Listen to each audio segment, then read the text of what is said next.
নমস্কার। আজকে আমাদের আলোচনার বিষয়বস্তু হলো কোহর্ট স্টাডি।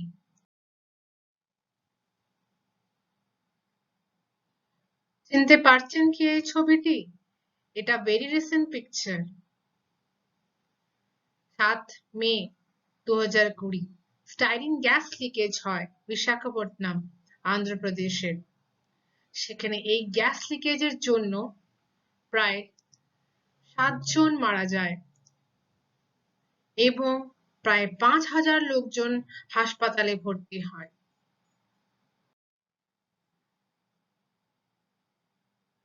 তাহলে এই গ্যাস লিকেজের ভুক্তভোগী একজন গর্ভবতী নারী হয়তো প্রশ্ন করতে পারে, কি এই গ্যাসের জন্য কি আমার বাচ্চার কি কোনো রকম ভাবে কোনো প্রবলেম হতে পারে? আমার বাচ্চার কি কোনো রকম জন্ম ডিফেক্ট হতে পারে, বার্থ ডিফেক্ট হতে পারে? একই রকম ভাবে একটি মানুষ যে স্টাইরিন গ্যাস হয়তো এক্সপোজড হয়েছেন, সে হয়তো প্রশ্ন করতে পারেন, কি আমাদের কি কোনো রকম ভাবে এরকম কোনো পার্মানেন্ট ডিসেবিলিটি হতে পারে, বা হয়তো স্বাস্থ্যের ওপর বিরূপ কোনো প্রভাব হতে পারে? নাকি এই সমস্ত কিছু সেই ভোপাল গ্যাস ট্র্যাজেডির মতো হতে পারে? মনে আছে সেই Bhopal gas tragedy, the world's most industrial disaster, যেটি ডিসেম্বর 1984 এ হয়েছিল ভোপাল সিটিতে, যেখানে মিথাইল আইসোসাইনাইড গ্যাস লিকেজ হওয়ার জন্য প্রায় 5 লাখের ওপর লোকজন এক্সপোজড হয়েছিলেন এবং যেখানে প্রায় 3,500-এর ওপর মৃত্যু হয়েছিল এবং প্রায় 4,000 লোকজনের পার্মানেন্ট ডিসেবিলিটি হয়েছিল। এই সমস্ত প্রশ্ন কিভাবে হল করব আমরা, সেটাই আজকে আমরা শিখব আজকের ক্লাস থেকে। আজকের ক্লাসের পর আপনারা সবাই একটা কোহর্ট স্টাডির ডিজাইন কিরকম হয় সেটা বলতে পারবেন এবং কোহর্ট স্টাডির সাথে একটা র্যান্ডমাইজ ট্রায়ালের কি তফাৎ হয় সেটাও বোঝাতে পারবেন। এছাড়া কোহর্ট স্টাডি ডিজাইন আপনারা একটা ক্লাসিক এক্সাম্পল দিয়ে বোঝাতে পারবেন। কি কি ধরনের বায়াস হয় কোহর্ট স্টাডিতে সেটা আলোচনা করতে পারবেন এবং এই কোহর্ট স্টাডিজ থেকে আমরা জানতে পারবো যে কোনো এক্সপোজার দিয়ে একটা রোগ হওয়ার কতটা রিস্ক থাকতে পারে সে ক্যালকুলেশনটা আমরা জানতে পারবো এবং কোহর্ট স্টাডির অ্যাডভান্টেজেস কি আছে, ডিসঅ্যাডভান্টেজেস কি আছে সেগুলো আমরা জানতে পারবো। শেষে আপনারা কোহর্ট স্টাডি আর কেস কন্ট্রোল স্টাডির একটা কম্প্যারিজন করতে পারবেন। তাহলে প্রথমে আমরা জানবো কোহর্ট কাকে বলে। কোহর্ট মানে হলো একটি গ্রুপ অফ পিপল যারা একই ধরনের ক্যারেক্টারিস্টিক বা ফিচার হয়তো শেয়ার করেন।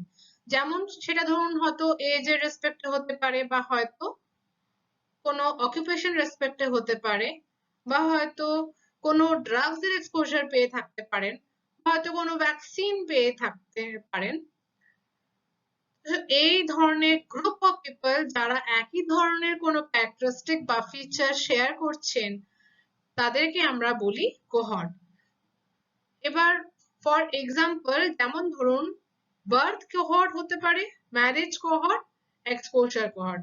বার্থ কোহর্ট ফর এক্সাম্পল ধরুন 2010 সালে যারা যারা জন্ম নিয়েছিলেন তাহলে আমরা বলবো 2010 এর বার্থ কোহর্ট তারা। একই রকম ভাবে ধরুন 2019 সালে যারা যারা বিয়ে করেছেন তাহলে তাদেরকে আমরা বলতে পারি ম্যারেজ কোহর্ট অফ 2019, 2019 সালের ম্যারেজ কোহর্ট। একই রকম ভাবে এক্সপোজার কোহর্ট মানে যারা কোনো নির্দিষ্ট এক্সপোজার পেয়েছেন। এক্সপোজার কার?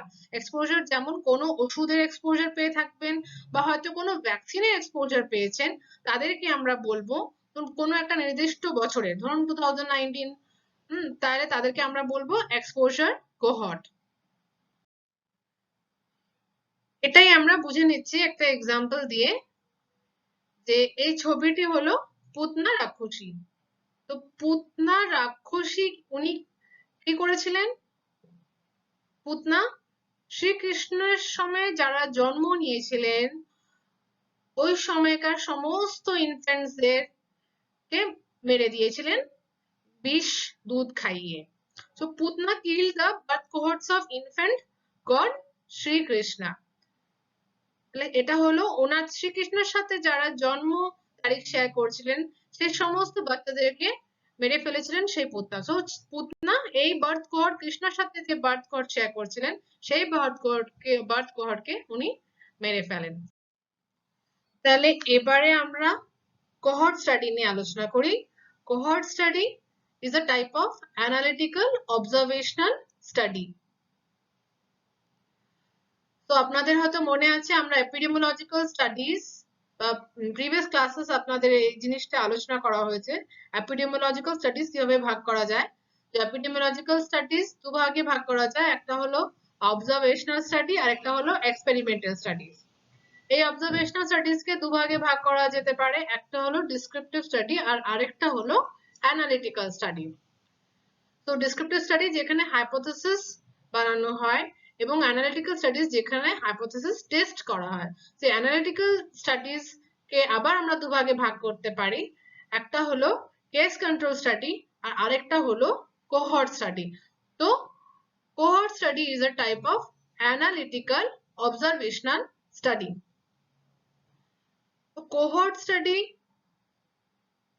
করা হয় যাতে আমরা এক্সট্রা এভিডেন্স পেতে পারি যে কোনো কারণ, কোনো সাসপেক্টেড কজ বা কোনো রোগের মধ্যে কোনো সম্পর্ক রয়েছে কি নেই সেইটা পাওয়ার জন্য আমরা এক্সট্রা এভিডেন্স পেতে পারি কোহর্ট স্টাডি থেকে। তাহলে সেই ধরনের এভিডেন্স একটা কজ এবং একটা ডিজিজের মধ্যে আমরা তো আগে ক্রস সেকশনাল স্টাডি বা কেস কন্ট্রোল স্টাডিজ থেকেও পেয়েছি, বাট প্রবলেম হলো যে ক্রস সেকশনাল স্টাডি বা কেস কন্ট্রোল স্টাডি আমরা বুঝতে পারি না যে রিস্ক ফ্যাক্টর বা এক্সপোজার রোগের বা কোনো আউটকামের আগে হয়েছিল কিনা। যদি আমরা কোনো রোগের কারণ জানতে চাই তাহলে যদি কোনো বস্তু, কোনো কারণ, কোনো রিস্ক ফ্যাক্টর বা কোনো এক্সপোজার যদি কোনো রোগের কারণ হয় তাহলে সেই কারণটা রোগের আগে হতে হবে। তো সেই জিনিসটা কিন্তু একটা ক্রস সেকশনাল স্টাডি বা একটা কেস কন্ট্রোল স্টাডিতে জানা সম্ভব না।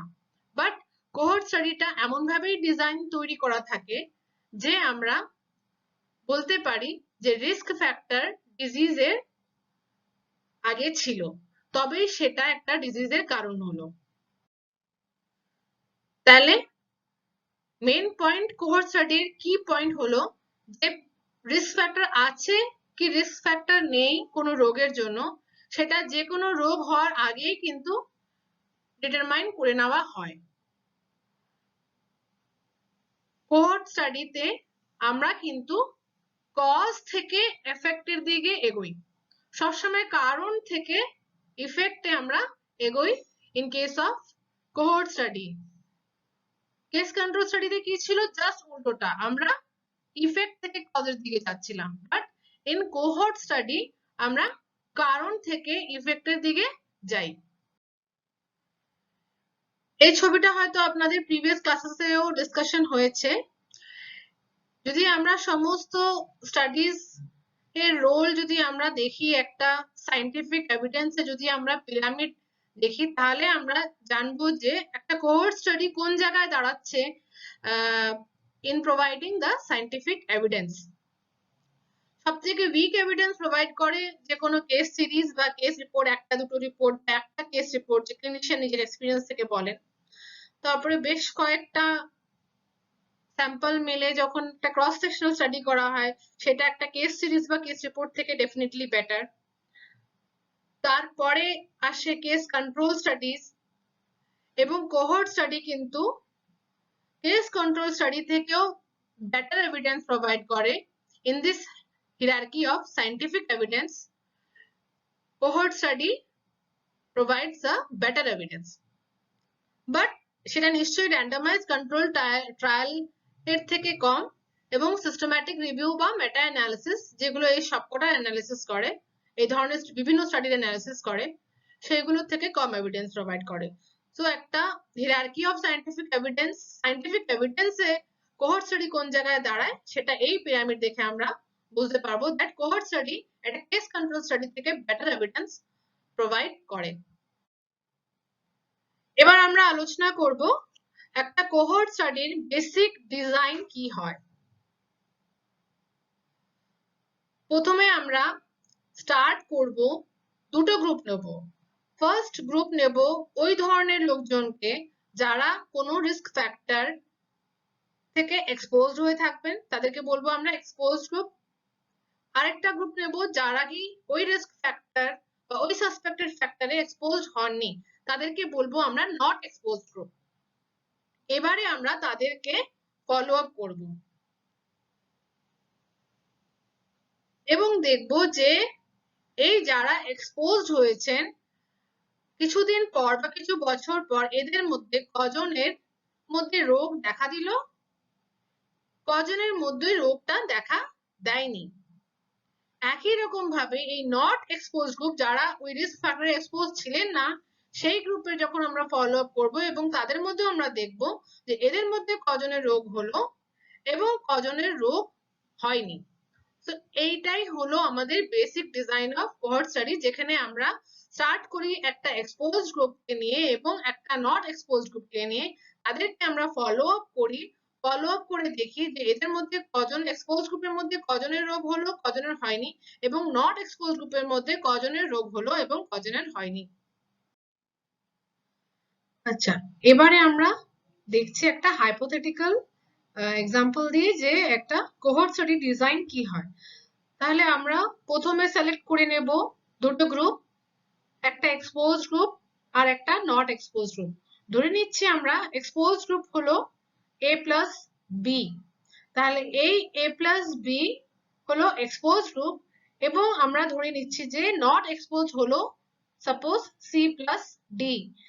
তারপরে আমরা এই এক্সপোজ এবং নন এক্সপোজ গ্রুপকে ফলো আপ করবো এবং ফলো আপ করে নিয়ে দেখবো যে এদের মধ্যে কজনের রোগ হয় এবং কজনের রোগ হয় না। তাহলে দেখা গেল যে যারা এক্সপোজ হয়েছিলেন, সাপোজ ধরুন A প্লাস বি, তাদের মধ্যে এ নাম্বার অফ পিপলের রোগ হলো আর বি যাদের কি রোগ হয়নি। একইভাবে সি প্লাস ডি যারা এক্সপোজ হননি, তাদের মধ্যে রোগটা দেখা দিয়েছে সি এবং রোগ হয়নি ডি। তাহলে এবার আমরা কি করে বার করব যে এক্সপোজদের মধ্যে কত ডিজিজের ইনসিডেন্স কি হচ্ছে এবং নন এক্সপোজদের মধ্যে ডিজিজের ইনসিডেন্স আমরা কি করে বার করব। তাহলে দেখুন A প্লাস বি ছিল এক্সপোজ, তাদের মধ্যে রোগটা ডেভেলপ করলো A, তাহলে ইনসিডেন্স হলো A upon A plus B, মানে A out of A plus B এই রোগে ভুগছেন, তাহলে ইনসিডেন্স অফ ডিজিজ হলো A upon A plus B. একই রকম ভাবে what is the incidence of disease in not exposed, not exposed এর মধ্যে ডিজিজের ইনসিডেন্স কি হবে সেটা আমরা কি করে বার করব, যে total number of population not exposed এ কত আছে সি প্লাস ডি, তাহলে তাদের মধ্যে কজন ডিজিজ ডেভেলপ করেছে সি, তাহলে সেটা হলো ইনসিডেন্স কিভাবে বার করব, কজনের রোগ হলো divided by population, that is C upon C plus D. তাহলে এটা হলো incidence of disease in the exposed and not exposed.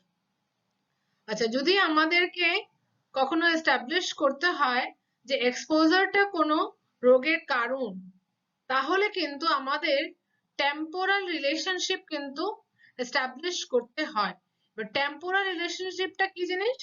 Temporal relationship মানে হলো যে এক্সপোজারটা কিন্তু রোগটা হওয়ার আগে যেন থাকে। মানে ধরুন আমরা বলতে চাই যে ধরুন স্মোকিং বা ধূম্রপান হলো লাং ক্যান্সারের কারণ, তার মানে একটা মানুষ বহু বছর ধরে ধূম্রপান করবে, তারপরে তার বডিতে কিছু চেঞ্জেস হবে, তারপরে গিয়ে দেখা দেবে লাং ক্যান্সার। নাকি উল্টোটা, মানে লাং ক্যান্সার আছে তারপরে আপনি দেখলেন যে সে স্মোকিং করতে শুরু করেছে, তাই যদি হয় তাহলে এই ক্ষেত্রে তো আমরা বলতে পারবো না যে স্মোকিং এর কারণে লাং ক্যান্সার, কারণ স্মোকিংটা তো লাং ক্যান্সারের পরে শুরু করলো। তো এই মানুষটি হয়তো ডিপ্রেসড হয়ে গিয়ে বা হয়তো হতাশ হয়ে গিয়ে স্মোকিং শুরু করেছেন, তাহলে এই ক্ষেত্রে কি আপনি বলতে পারবেন যে লাং ক্যান্সারের কারণ হলো স্মোকিং? না, কখনোই বলতে পারবেন না। তাহলে স্মোকিংটা যে লাং ক্যান্সারের কারণ সেটা বলার জন্য আমাদেরকে টেম্পোরাল রিলেশনশিপ এস্টাবলিশ করতেই হবে, মানে এক্সপোজারটা যে রোগের আগে ছিল সেটা কিন্তু একদম জরুরি, সেটা আমাদেরকে এস্টাবলিশ করতে হবে। এন্ড সেটাই কিন্তু একটা কোহর্ট স্টাডিতে করা যায়, বিকজ আমরা কিন্তু এক্সপোজার থেকে ইফেক্টের দিকে, কজ থেকে ইফেক্টের দিকে এগোই।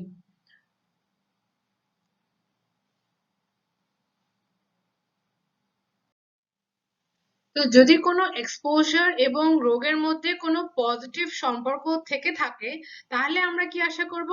আমরা আশা করব যে একটা এক্সপোজড গ্রুপের মধ্যে একটা রোগের ইনসিডেন্স যেন বেশি হয় কাদের তুলনায়?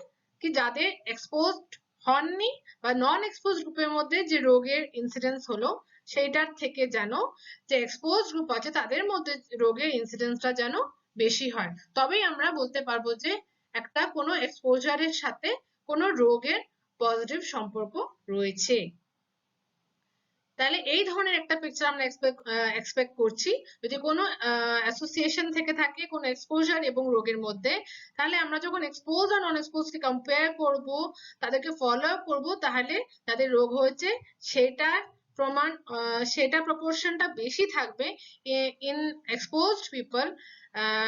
যখন আমরা সেটাই তুলনা করব নন এক্সপোজ পিপল, তাহলে সেটা কিন্তু যেন কম থাকবে। Incidence in the expose group will be more than the incidence in the non-exposed group। তাহলে এবারে আমরা দেখি একটা hypothetical cohort study স্মোকিং আর কোরোনারি হার্ট ডিজিজের সাথে, সেটার একটা রেজাল্ট আমরা একটা আলোচনা করি। তো প্রথমে আমরা দুটো গ্রুপ নেব, ধরুন স্মোকার্স আর আরেকটা গ্রুপ হলো নন স্মোকার, যারা সিগারেট স্মোক করে এবং যারা সিগারেট স্মোক করে না। ধরুন আমাদের কাছে রইলো 3000 স্মোকার্স যারা সিগারেট স্মোক করেন এবং 5000 নন স্মোকার যারা কি সিগারেট স্মোক করেন না। এবার আমরা তাদেরকে ফলো আপ করবো দেখার জন্য যে এদের মধ্যে কজনের কোরোনারি হার্ট ডিজিজ ডেভেলপ করে বা কোরোনারি হার্ট ডিজিজ ডেভেলপ করে না। তাহলে আমরা দেখলাম যে এদেরকে ফলো আপ করার পর এই 3000 স্মোকারদের মধ্যে 84 লোকজনের কোরোনারি হার্ট ডিজিজ ডেভেলপ করলো এবং 2916 এর ডেভেলপ করেনি। 5000 যারা নন এক্সপোজ ছিল, নন স্মোকার ছিল, এদের মধ্যে 87 লোকজনের কোরোনারি হার্ট ডিজিজ ডেভেলপ করে এবং বাকি দ্যাট ইজ 4913 তাদের মধ্যে কিন্তু কোরোনারি হার্ট ডিজিজ ডেভেলপ করে না। তাহলে এবার আমরা কি করে বার করব যে স্মোকারদের মধ্যে রোগ কত পরিমাণে হচ্ছে আর যারা কি স্মোক করে না তাদের মধ্যে কত পরিমাণে হচ্ছে। তাহলে what is the incidence of disease in smokers and what is the incidence of disease in non smokers? তো আমরা আগে বলেছিলাম যে ইনসিডেন্স আমরা কিভাবে বার করব, the number of cases মানে 84 upon total number of exposed, মানে 84 divided by 3000 আপনারা ক্যালকুলেট করে দেখবেন, সেটি আসবে 28.0 per 1000 per year। তো সিমিলারলি এই ক্ষেত্রেও আমরা নন এক্সপোজদের মধ্যে ইনসিডেন্স কিভাবে বার করব, কতজনের রোগ হলো নন এক্সপোজদের মধ্যে, নিউমারেটর হলো 87 এবং ডিনোমিনেটর হলো total non expose that is 5000। তাহলে 87 ডিভাইডেড বাই 5000 করলে আমরা পাবো 17.4। তাহলে 17.4 per 1000 per year হলো এই কোরোনারি হার্ট ডিজিজের ইনসিডেন্স নন স্মোকারদের মধ্যে। তাহলে আমাদেরকে মেইনলি মনে রাখতে হবে যে কোহর্ট ডিজিজ থেকে কিন্তু আমরা ইনসিডেন্স মানে কত নতুন কেসেস হচ্ছে, ইনসিডেন্স কিন্তু আমরা বার করতে পারবো। কোহর্ট স্টাডি থেকে আমরা ইনসিডেন্স কিন্তু বার করতে পারবো। এবারে আমরা আলোচনা করব কোহর্ট স্টাডির সাথে র্যান্ডমাইজ ট্রায়ালের। র্যান্ডমাইজ ট্রায়াল আপনাদের পরের লেকচারে আপনাদেরকে পড়ানো হবে ডিটেইলসে, তবে জাস্ট আমরা একটু বেসিক ডিফারেন্স আলোচনা করে নিই। এদের স্টাডি ডিজাইনের মধ্যে মেইন ডিফারেন্সটা হলো এই দিকে লেফট সাইডে আপনারা দেখতে পাচ্ছেন এটা হলো এক্সপেরিমেন্টাল বা র্যান্ডমাইজড স্টাডি, আর রাইট সাইডে আপনারা দেখতে পাচ্ছেন এটা হলো একটা অবজারভেশনাল বা নন এক্সপেরিমেন্টাল বা নন র্যান্ডমাইজ স্টাডি মানে কোহর্ট স্টাডি।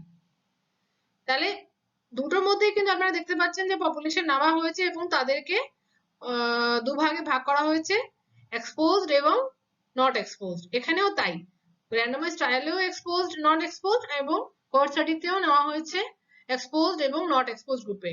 কিন্তু তফাৎটা কি? তফাৎটা হলো র্যান্ডমাইজ স্টাডিতে আমরা র্যান্ডম অ্যালোকেশন করি, র্যান্ডমাইজেশন করি, কিন্তু র্যান্ডম অ্যালোকেশন বা র্যান্ডমাইজেশন ব্যাপারটা কিন্তু কোহর্ট স্টাডিতে থাকে না। র্যান্ডমাইজেশন মানে কি? মানে যে নেক্সট পার্টিসিপেন্টটা কোন গ্রুপে যাবে, সেটা এক্সপোজ গ্রুপে যাবে না নট এক্সপোজ গ্রুপে যাবে, সেটা কিন্তু ইনভেস্টিগেটর বলতে পারবে না, প্রেডিক্ট করতে পারবে না। তাহলে এটাই হলো মেন ডিজাইনের তফাৎ। র্যান্ডমাইজড ট্রায়ালে কিন্তু র্যান্ডমাইজেশন থাকে, যেখানে ইনভেস্টিগেটর কখনোই বলতে পারবে না যে পরের পার্টিসিপেন্টটা কোন গ্রুপে যাচ্ছে, এক্সপোজ গ্রুপে যাচ্ছে কি নন এক্সপোজ গ্রুপে যাচ্ছে। কিন্তু কোহর্ট স্টাডি ডিজাইনটা এমন ভাবে তৈরি করা থাকে যেখানে র্যান্ডমাইজেশনের কোনো জায়গা থাকে না। তো র্যান্ডমাইজেশন কিন্তু কোহর্ট স্টাডিতে থাকে না। চট করে আমরা দেখে নিই কোহর্ট স্টাডি আর র্যান্ডমাইজ ট্রায়ালের মধ্যে কি তফাৎ। তাহলে র্যান্ডমাইজ ট্রায়াল এক ধরনের কিন্তু এক্সপেরিমেন্টাল স্টাডি, আর কোহর্ট স্টাডি কিন্তু এক ধরনের অবজারভেশনাল স্টাডি। এক্সপেরিমেন্টাল স্টাডি মানে যেখানে আমরা কোনো ধরনের এক্সপেরিমেন্ট বা ইন্টারভেনশন করি যাতে আউটকাম বা রেজাল্ট কে পাল্টানো যায় বা চেঞ্জ করা যেতে পারে। কিন্তু অবজারভেশনাল স্টাডিতে কোনো ধরনের এরকম ইন্টারভেনশন বা এক্সপেরিমেন্ট করা হয় না যাতে কি আউটকাম বা রেজাল্টে কোনো রকম কোনো চেঞ্জ হবে, জাস্ট আমরা অবজার্ভ করি। তাহলে কোহর্ট স্টাডি কিন্তু একটা অবজারভেশনাল স্টাডি।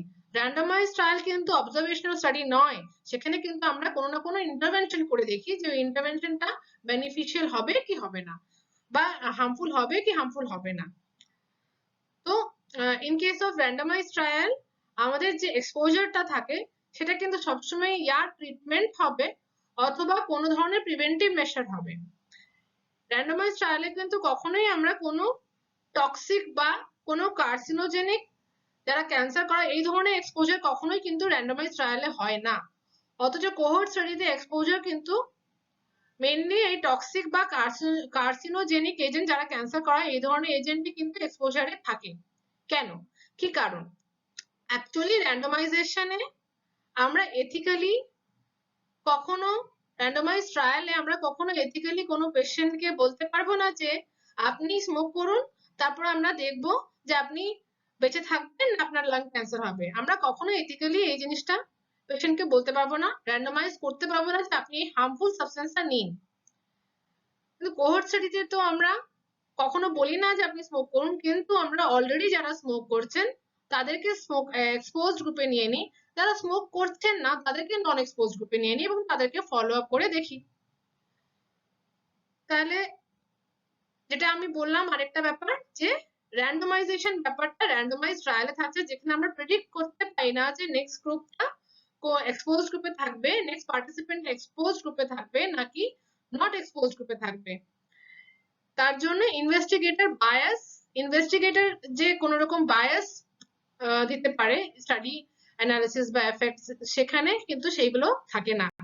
বাট কোহর্ট স্টাডিতে কিন্তু র্যান্ডমাইজেশনের কোনো স্কোপস নেই। তাহলে what are the elements of a cohort study? তাহলে প্রথমে আমরা স্টাডি সাবজেক্ট সিলেক্ট করে নিই, তারপরে আমরা জানার চেষ্টা করি যে কারা কারা এক্সপোজড হয়েছেন এবং কারা এক্সপোজড হননি। তাহলে আমরা কম্প্যারিজন গ্রুপ সিলেক্ট করি, মানে একটা গ্রুপ হলো এক্সপোজড গ্রুপ আর তাদের সাথে ম্যাচ করে নিয়ে আরেকটা গ্রুপ আমরা সিলেক্ট করব নন এক্সপোজড গ্রুপ। তারপরে আমরা তাদেরকে ফলো আপ করি এবং ফলো আপ করার পর আমরা অ্যানালিসিস করি যে এক্সপোজ যারা হয়েছেন তাদের মধ্যে রোগ বেশি নাকি যারা এক্সপোজ হননি তাদের মধ্যে রোগটা বেশি, বা আমরা তাদের রিস্ক, এই এক্সপোজারের সাথে রোগের কতটা রিস্ক রয়েছে সেটা আমরা জানার চেষ্টা করি। তো এইগুলো হলো basic elements of cohort study. তাহলে এরপরে আমরা চলে যাচ্ছি কোহর্ট স্টাডিতে আমরা কি করে স্টাডি পপুলেশন সিলেক্ট করব। তাহলে আমাদের কাছে দুটো অপশন রয়েছে, একটা হলো আমরা স্টার্ট করতে পারি ডিরেক্টলি এক্সপোজড বা নট এক্সপোজড গ্রুপ থেকে, অথবা আমাদের কাছে আরেকটা অপশন রয়েছে যে আমরা যে কোনো ডিফাইন্ড পপুলেশন বা নির্দিষ্ট পপুলেশন থেকে স্টার্ট করতে পারি। ধরুন কোনো একটা পার্টিকুলার এরিয়ায় থাকছে, সেখানকার রেসিডেন্ট থেকে নিয়ে আমরা স্টার্ট করলাম, যেখানে এখনো কিন্তু কেউ কোনো রকম ভাবে কোনো রিস্ক ফ্যাক্টরের এক্সপোজারটা পাননি। তাহলে তারা গিয়ে যদি পরে এক্সপোজড হন, তাহলে তার উপরে আমরা ফার্দার তাদেরকে ফলো করে দেখবো যে কারা এক্সপোজড হয় কারা এক্সপোজড হয় না, এবং তাদেরকে আবার ফলো করে দেখবো তাদের মধ্যে কাদের ডিজিজ হয় বা হয় না। তাই দুটো ভাবে আমরা স্টাডি পপুলেশন সিলেক্ট করতে পারি। একটা হলো আমরা ডিরেক্টলি স্টার্ট করতে পারি এক্সপোজড কিংবা নট এক্সপোজড, এবং আরেকটা হলো যে আমরা একটা নির্দিষ্ট পপুলেশন ধরেই স্টার্ট করতে পারি যেখানে কি এখনো পপুলেশন কোনো এক্সপোজার পাননি। তাহলে এবার ফার্স্ট ওয়ে, যেখানে আমরা কোহর্ট স্টাডি পপুলেশন সিলেক্ট করছি স্টার্টিং ফ্রম এক্সপোজড বা নট এক্সপোজড গ্রুপ। তো এইটাই আমরা স্টাডি ডিজাইনে বেসিক্যালি দেখেছিলাম। তো এখানে আমরা স্টার্ট করলাম, একটা এক্সপোজড গ্রুপ নিলাম আর একটা নট এক্সপোজড গ্রুপ নিলাম। এবার এই দুটো গ্রুপকেই আমরা ফলো আপ করলাম, ফলো আপ করে নিয়ে আমরা দেখবো যে যারা এক্সপোজড হয়েছেন তাদের মধ্যে কজনের ডিজিজ হয় কিংবা কজনের ডিজিজ হয় না।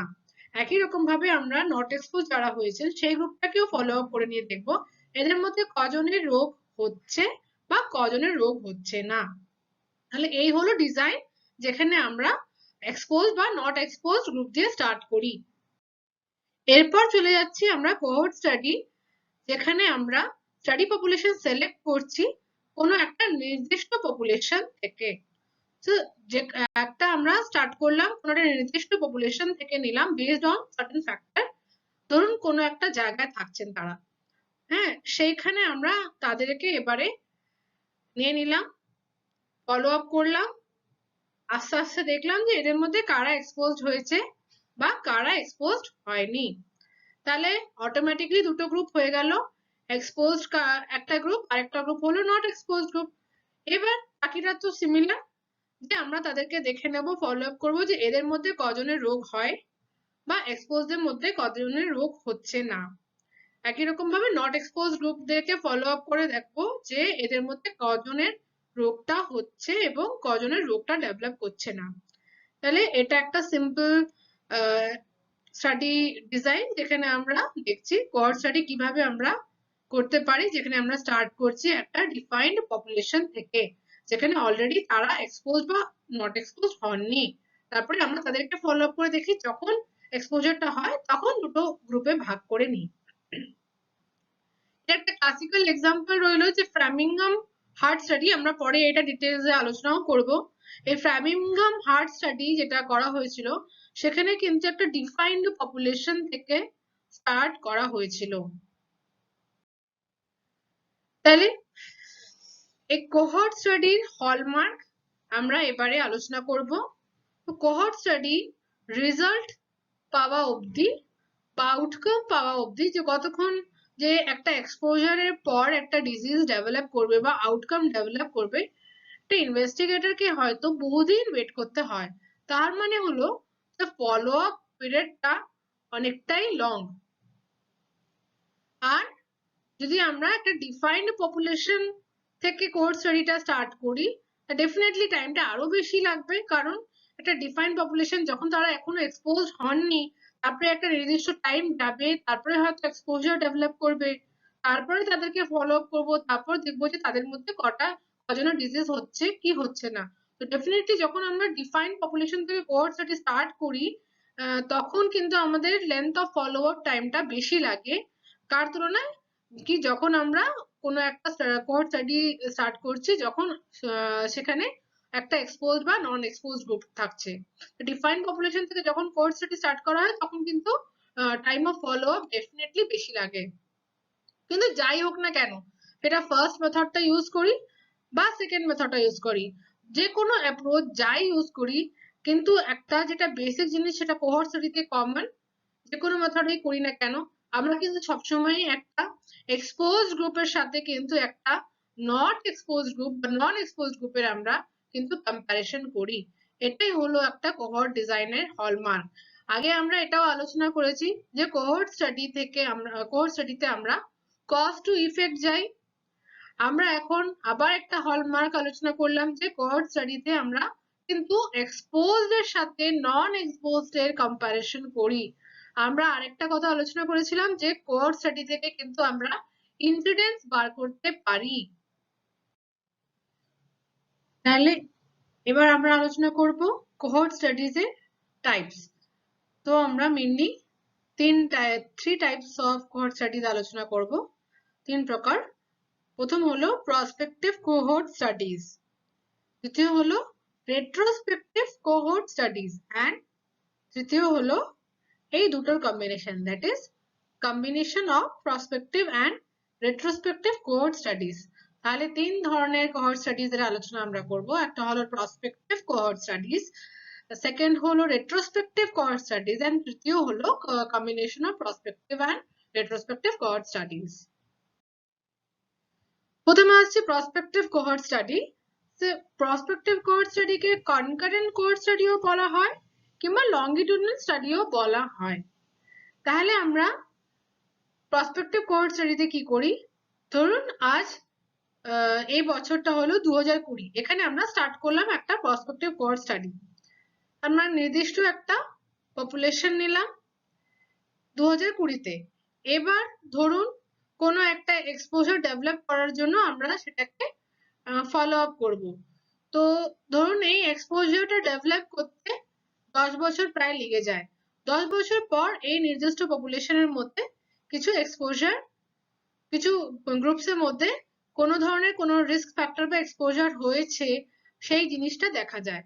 তাহলে আমরা এবার দুটো ভাগে ভাগ করে নিই, যে একটা গ্রুপ হবে এক্সপোজড গ্রুপ, যারা কোনো রিস্ক ফ্যাক্টর এ এক্সপোজড হয়েছেন, আর নট এক্সপোজড গ্রুপ, যারা এক্সপোজার পাননি। তাহলে এবার আমরা তাদেরকে আবার ফলো আপ করবো যে যারা এক্সপোজড হয়েছেন কোনো রিস্ক ফ্যাক্টরে বা যারা এক্সপোজড হননি, তাদের মধ্যে কতটা পরিমাণে রোগটা ডেভেলপ করবে ইন ফিউচার। তাহলে আমরা তাদেরকে ফলো আপ করবো। ধরুন দেখা গেল যে মোটামুটি রোগটা দেখা যেতে শুরু করে অ্যারাউন্ড 2050। তো সেখানে গিয়ে দেখা যাবে যে কতজনের রোগটা হলো, কতজনের রোগটা হয়নি। ধরুন 20 বছর আসলে লেগে গেল ওই এক্সপোজার থেকে রোগটা ডেভেলপ করতে। 2050-তে আমরা জানতে পারবো যে কতজনের রোগ হয়েছে। তাহলে এক্সপোজড গ্রুপের মধ্যে আমরা বার করতে পারবো কজনের রোগ হয়েছে, একইভাবে নট এক্সপোজড গ্রুপের মধ্যে আমরা বার করতে পারবো কজনের রোগ হয়েছে। তাহলে এই ধরনের স্টাডি ডিজাইনকে আমরা কি বলি, প্রসপেক্টিভ কোহর্ট স্টাডি। মানে পুরোপুরি ফিউচারের দিকে আমরা ফলো আপ করছি, ফিউচারের দিকে আমরা ডিজাইন করছি, যেখানে আমার ডিজিজ আউটকামটা এখনো জানা নেই। আমরা জাস্ট নির্দিষ্ট পপুলেশন নিচ্ছি, তারপরে দেখে নিচ্ছি, ফলো আপ করছি। ফিউচারে যখন তাদের এক্সপোজার ডেভেলপ করবে তখন আবার তাদেরকে ভাগ করে নেব, এক্সপোজড হয়েছে কি এক্সপোজড হয়নি। আবার তাদেরকে লং টাইম ফলো আপ করবো যতক্ষণ না এই এক্সপোজার থেকে রোগে জন্ম দেয়।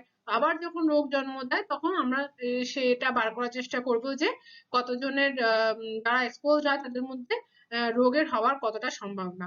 তো সেই সমস্ত জিনিসগুলো আমরা প্রসপেক্টিভ কোহর্ট স্টাডি থেকে জানতে পারি।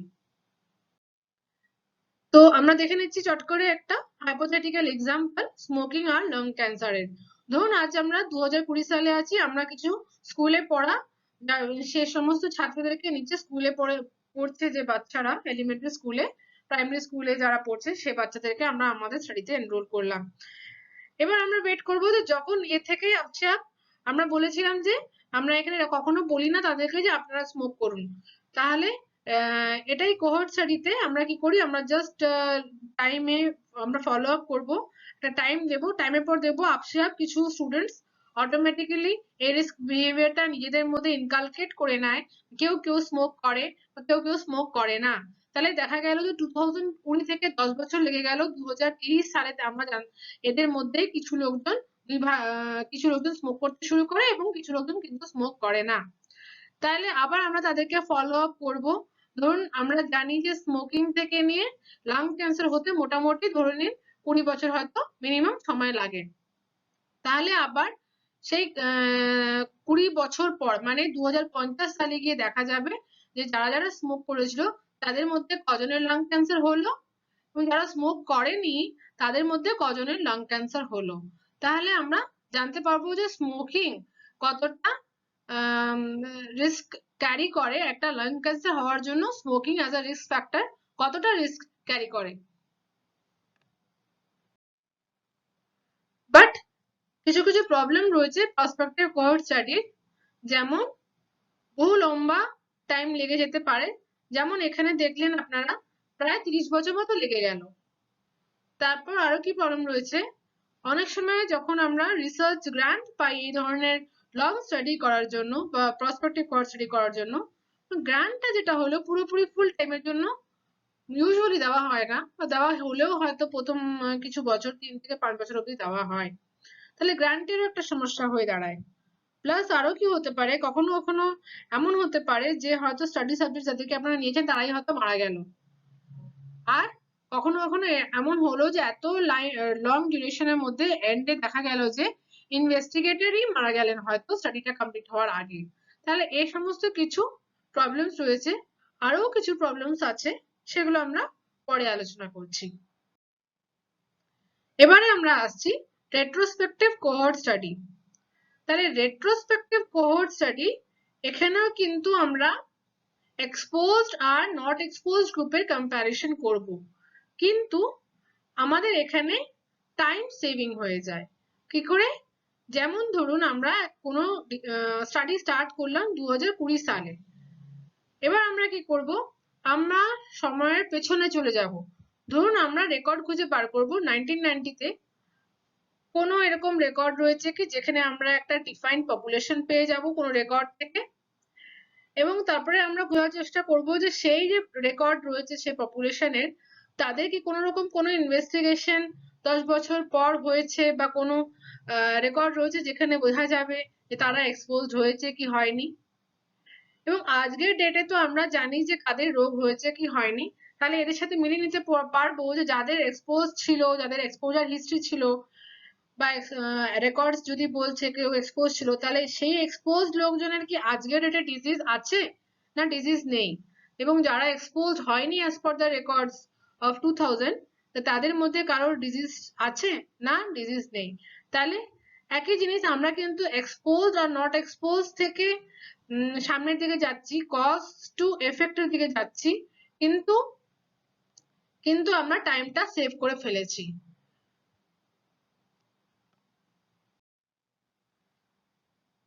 তো আমরা একটা ছোট্ট একটা এক্সাম্পল দেখে নিই এবারে, একটা হাইপোথেটিক্যাল রেট্রোস্পেক্টিভ কোহর্ট স্টাডির এক্সাম্পল। ধরুন আমরা একটা স্টাডি স্টার্ট করছি 2020 সালে, তো আমরা এবার খুঁজে বার করি একটা 1990 ইয়ারে কোনো একটা রস্টার, যেখানে আমরা স্কুলে যে বাচ্চারা পড়ে এলিমেন্টারি স্কুলে সে বাচ্চাদের একটা রস্টার খুঁজে পাই। এবার আমরা কি করি, তাদেরকে আবার খুঁজে বার করি ইন্টারনেট দিয়ে বা সার্ভিস রেকর্ডস দিয়ে, যে 2000 সালে তাদের হয়তো আবার একটা কোনো সার্ভে করা হয়েছে রিগার্ডিং এই বাচ্চাদেরই কোনো সার্ভে করা হয়েছে রিগার্ডিং স্মোকিং হ্যাবিটস 2000-এ।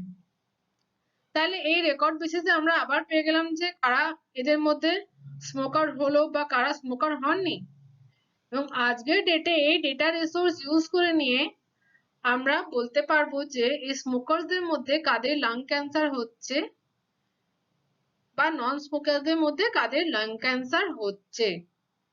তাহলে এটা হলো হাইপোথেটিক্যাল রেট্রোস্পেক্টিভ কোহর্ট স্টাডি। তাহলে প্রসপেক্টিভ কোহর্ট স্টাডি বলি অথবা রেট্রোস্পেক্টিভ কোহর্ট স্টাডি বলি, দুটোর মধ্যে বেসিক ডিজাইন কিন্তু কোনো ডিফারেন্স নেই। আমরা কিন্তু দুটোর মধ্যেই expose are not expose comparison করছি এবং তাদেরকে ফলো আপ করে নিয়ে দেখছি যে কতজন আউট অফ এক্সপোজড রোগ ডেভেলপ করছে এবং কতজন আউট অফ নট এক্সপোজড রোগ ডেভেলপ করছে। বাট মেইনলি ডিফারেন্স টাইমে রইলো, ক্যালেন্ডার টাইমে, মানে প্রসপেক্টিভে আমরা ফিউচারে চলে যাচ্ছি, কিন্তু রেট্রোস্পেক্টিভে আমরা পেছনে গিয়ে কোনো রেকর্ড খুঁজে বার করে নিই এবার তারপরে সামনের দিকে চলে আসি, এবং আজকে কার ডিজিজ আছে নেই সেটা তো আমরা জানি অলরেডি। তাহলে সেই ডেটা রিসোর্স দিয়ে আমরা এই রিস্ক গুলো আমরা এই ইনসিডেন্স অফ ডিজিজ এবং এক্সপোজ বা নট এক্সপোজ আমরা এগুলো বার করার চেষ্টা করি। থার্ড টাইপ হলো কম্বিনেশন, মানে প্রসপেক্টিভ কোহর্ট স্টাডি এবং রিট্রোস্পেক্টিভ কোহর্ট স্টাডির কম্বিনেশন ডিজাইনস। তাহলে এখানে আমরা কি করি, ধরুন এই ছবির মাধ্যমে আমি আপনাদেরকে দেখাচ্ছি। যেমন ধরুন আজকে হলো মে 2020, তাহলে আজকে আমরা পেছনে চলে যাই, পেছনে গিয়ে কিছু রেকর্ডস থেকে আমরা কোনো ডিফাইন্ড পপুলেশনের এক্সপোজার আছে না নেই সেই বেসিসে কিছু পপুলেশন নেই এবং তাদের এবারে আমরা সামনের দিকে চলে আসি। আজকের ডেটে তো জানা নেই যে কাদের রোগ হয়েছে কি হয়নি, এখনো সেটা জানা নেই। তাহলে আমরা এবার সামনের দিকে আরো চলে যাব ফিউচারে, যতদিন না রোগটা ডেভেলপ করে, ধরুন 2025। তাহলে আমরা এখানেও কিন্তু দুটো মেথড কম্বাইন করলাম, প্রসপেক্টিভ এবং রিট্রোস্পেক্টিভ দুটোই। মানে আমরা পেছনে চলে গেলাম, পেছনে চলে গিয়ে এক্সপোজার স্ট্যাটাসটা জেনে নিলাম যে কারা এক্সপোজ নয়, এবং তাদেরকে ফলো আপ করলাম আজকের ডেটে। যেহেতু এখনো ডিজিজ কোনো কিছু হয়নি, তাহলে আমরা ওদেরকে কিন্তু এখনো ফলো আপ করে যাব ফিউচারে যতদিন না ডিজিজ হয়। তাহলে কি অ্যাডভান্টেজ, আবার আমরা টাইমটা সেভ করলাম। রেট্রোস্পেক্টিভের ক্ষেত্রে মানে আজকের ডেটে ডিজিজ হয়ে গেছে, কিন্তু এই কম্বিনেশনের ক্ষেত্রে আজকের ডেটেও কিন্তু এখনো ডিজিজ ডেভেলপ করেনি। যদি আমরা এটা প্রসপেক্টিভ এই করতাম তাহলে টাইমটা আরো বেশি লাগতো, মানে এখান থেকে স্টার্ট হতো, তারপরে এক্সপোজার, তারপরে রোগ, মানে কতটা টাইম ভেবে দেখুন। রেট্রোস্পেক্টিভ হলে পুরোটাই টাইমটা সেভিং হতো, কিন্তু কিছু বায়াস হয়, যেমন রেকর্ড পাওয়াটাও ডিফিকাল্ট হয় যে প্রিভিয়াস হিস্ট্রি থেকে কারা এক্সপোজড হয়েছে কি হয়নি, এবং তাদেরকে যে ফলো আপ করবো তারপরে আবার সেখানে আমরা ডেটা গুলো পাবো, তারপরে আবার সেই একটা ডিফিকাল্টিস থাকে। আর কম্বিনেশন মেথডে আমরা পেছনে চলে যাই, ওখান থেকে গিয়ে রেকর্ড থেকে শুধু দেখে নিই যে এক্সপোজড হয়েছে কি এক্সপোজ হয়নি, এবং সেই গ্রুপটাকে ফিউচারের দিকে ফলো আপ করবো, কারণ আজকের ডেটেও ডিজিজ এখনো ডেভেলপ করেনি। আমরা তাহলে আরো ফিউচারের দিকে চলে যাবো যতক্ষণ না ওদের মধ্যে ডিজিজটা ডেভেলপ করে। এটা হলো combination of prospective and retrospective cohort study. এবারে আমরা আলোচনা করব কোহর্ট স্টাডির কিছু ক্লাসিক এক্সাম্পল, কিছু ক্লাসিক স্টাডিজ। তো প্রথমে হলো দি ফ্রামিংহাম হার্ট স্টাডি, এটা একটি প্রসপেক্টিভ কোহর্ট স্টাডি। দ্বিতীয় হলো incidence of breast cancer and progesterone deficiency, এটা কিন্তু একটা রেট্রোস্পেক্টিভ কোহর্ট স্টাডি। এছাড়া রইল Doll's smoking and lung cancer study, আর রয়েছে ওরাল কন্ট্রাসেপটিভস অ্যান্ড হেলথ এর উপর করা কোহর্ট স্টাডি। সো আমরা সবকটা আলোচনা করব না, তবে কয়েকটা আলোচনা করব। প্রথম হলো the Framingham heart study, the prospective cohort study. এটা একটা বিশাল বিখ্যাত, বিশাল নামকরা একটা কোহর্ট স্টাডি, যার বেসিসে আজকে সমস্ত হার্ট রোগের যত রিস্ক ফ্যাক্টরের নলেজ আজ আমরা জানি সে সব কিন্তু এই স্টাডি থেকে মেনলি পাওয়া। তো এই ফ্রামিংহাম হার্ট স্টাডি 1948 সালে শুরু হয়েছিল এবং করেছিল এটাকে United States public health service. স্টাডিটা হয়েছিল ফ্রামিংহাম নামের একটি শহরে, যেটা কি ম্যাসাচুসেটস এর একটা শহর, সেটা আবার বস্টন থেকে 20 মাইল দূরত্বে লোকেটেড। সো ম্যাসাচুসেটস লোকেটেড কোথায়? ইউনাইটেড স্টেটস অফ আমেরিকায়। তো এই ফ্রামিংহামে পপুলেশনটা স্পেশাল ছিল, কারণ এখানের পপুলেশন সাইজ অত্যন্ত ছোট, মানে 30,000, প্লাস এখানকার পপুলেশন মোটামুটি স্টেবল ছিল, কেউ এখান থেকে বাইরে খুব একটা যেত না, তাহলে মাইগ্রেশন খুব একটা ছিল না। প্লাস এই ছোট সাইজ হওয়াতে এদের ফলো আপ করা বেশ ইজি ছিল। তাহলে মোটামুটি একটা প্রসপেক্টিভ কোহর্ট স্টাডি করার জন্য এই ফ্রামিংহামে যারা বাসিন্দা ছিল তাদের উপর স্টাডিটা করা মোটামুটি বেশ একটা অ্যাপ্রোপ্রিয়েট ছিল, কারণ তাদের সাইজ, পপুলেশন সাইজ ছোট ছিল, তাদের খুব একটা মাইগ্রেশন ছিল না, এবং এই ছোট সাইজের জন্য এটা ফলো আপ করাও ভীষণ সহজ ছিল। তাহলে কাদেরকে নেওয়া হয়েছিল? যে বাসিন্দা, ফ্রামিংহামের ওই বাসিন্দা যারা কিনা 30 থেকে 62 বছরের মধ্যে ছিল, তাদের কিন্তু এই স্টাডিতে নেওয়া হয়েছিল। কেন 30 থেকে 62 বছর নেওয়া হলো?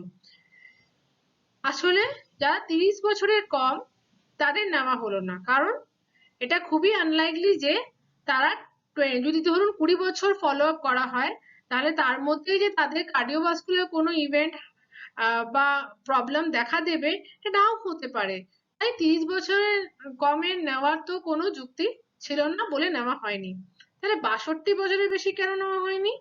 কারণ কি, এটা ধরে নেওয়া হয়েছিল যে 62 বছর যদি কারোর হয় তাহলে বাই দ্যাট এজ মোটামুটি অনেকেরই কিছু না কিছু হার্টের প্রবলেম অলরেডি ডেভেলপ করে যাবে। তাহলে ইন দ্যাট কেস তখন করোনারি হার্ট ডিজিজের রিস্ক ফ্যাক্টর এস্টাবলিশ করা একটু ডিফিকাল্ট হয়ে দাঁড়াবে। তার জন্য এলিজিবল পপুলেশন এলিজিবিলিটি ক্রাইটেরিয়া ছিল ফ্রামিংহামের ওই বাসিন্দা যারা কিন্তু 30 থেকে 62 বছরের মধ্যে ছিল। তাহলে কজনের উপর স্টাডি করা হয়েছিল? ইউএস পাবলিক হেলথ ফোর্স ভেবেছিলেন যে 5000 স্যাম্পল সাইজ নিয়ে স্টাডিটা করবেন, কিন্তু আলটিমেটলি এলিজিবিলিটি ক্রাইটেরিয়া নিয়ে মোটামুটি মেন এবং উইমেন মিলিয়ে 5187 লোকজনের উপর স্টাডি করা হয়েছিল যারা 30 থেকে 62 বছরের মধ্যে ছিল এবং যাদের কিন্তু কোনো রকম কোনো হার্টের রোগ ছিল না। অনেক ধরনের এক্সপোজারসকে ডিফাইন করা হয়েছিল, যেমন ধরুন স্মোকিং, ওবেসিটি বা elevated blood pressure, elevated cholesterol levels, low levels of physical activity এবং অন্যান্য বেশ কিছু ফ্যাক্টরসদেরকে অ্যাজ এক্সপোজার্স ডিফাইন করা হয়েছিল। তাহলে কি করে বুঝবো যে নতুন কোনো করোনারি ইভেন্ট বা হার্টের কোনো প্রবলেম বা নতুন কোনো রোগ, হার্টের রোগ হচ্ছে কি না সেটা কিভাবে ডিটারমাইন করা যাবে? তো সেটার জন্য তারা কি করতো, তারা ওই পপুলেশন, ফ্রামিংহামের পপুলেশনকে প্রতি 2 বছর অন্তর অন্তর এক্সামিন করতো যে কোনো নিউ করোনারি ইভেন্ট বা নিউ হার্টের কোনো প্রবলেম হচ্ছে কি হচ্ছে না। এছাড়া কি করতো, ওদের ওই ফ্রামিংহাম শহরে একমাত্র একটি হসপিটাল ছিল, তাহলে ওই হসপিটালের মধ্যে যারা যারা ভর্তি হচ্ছিল তাদের কিন্তু ডেইলি সার্ভিলেন্স করা হতো। তাহলে যারা ভর্তি হচ্ছে তাদের ডেইলি সার্ভিলেন্স প্লাস সাধারণ জেনারেল পপুলেশনের মধ্যে প্রতি 2 বছর অন্তর অন্তর স্টাডি পপুলেশনদের এক্সামিনেশন করা হচ্ছিল।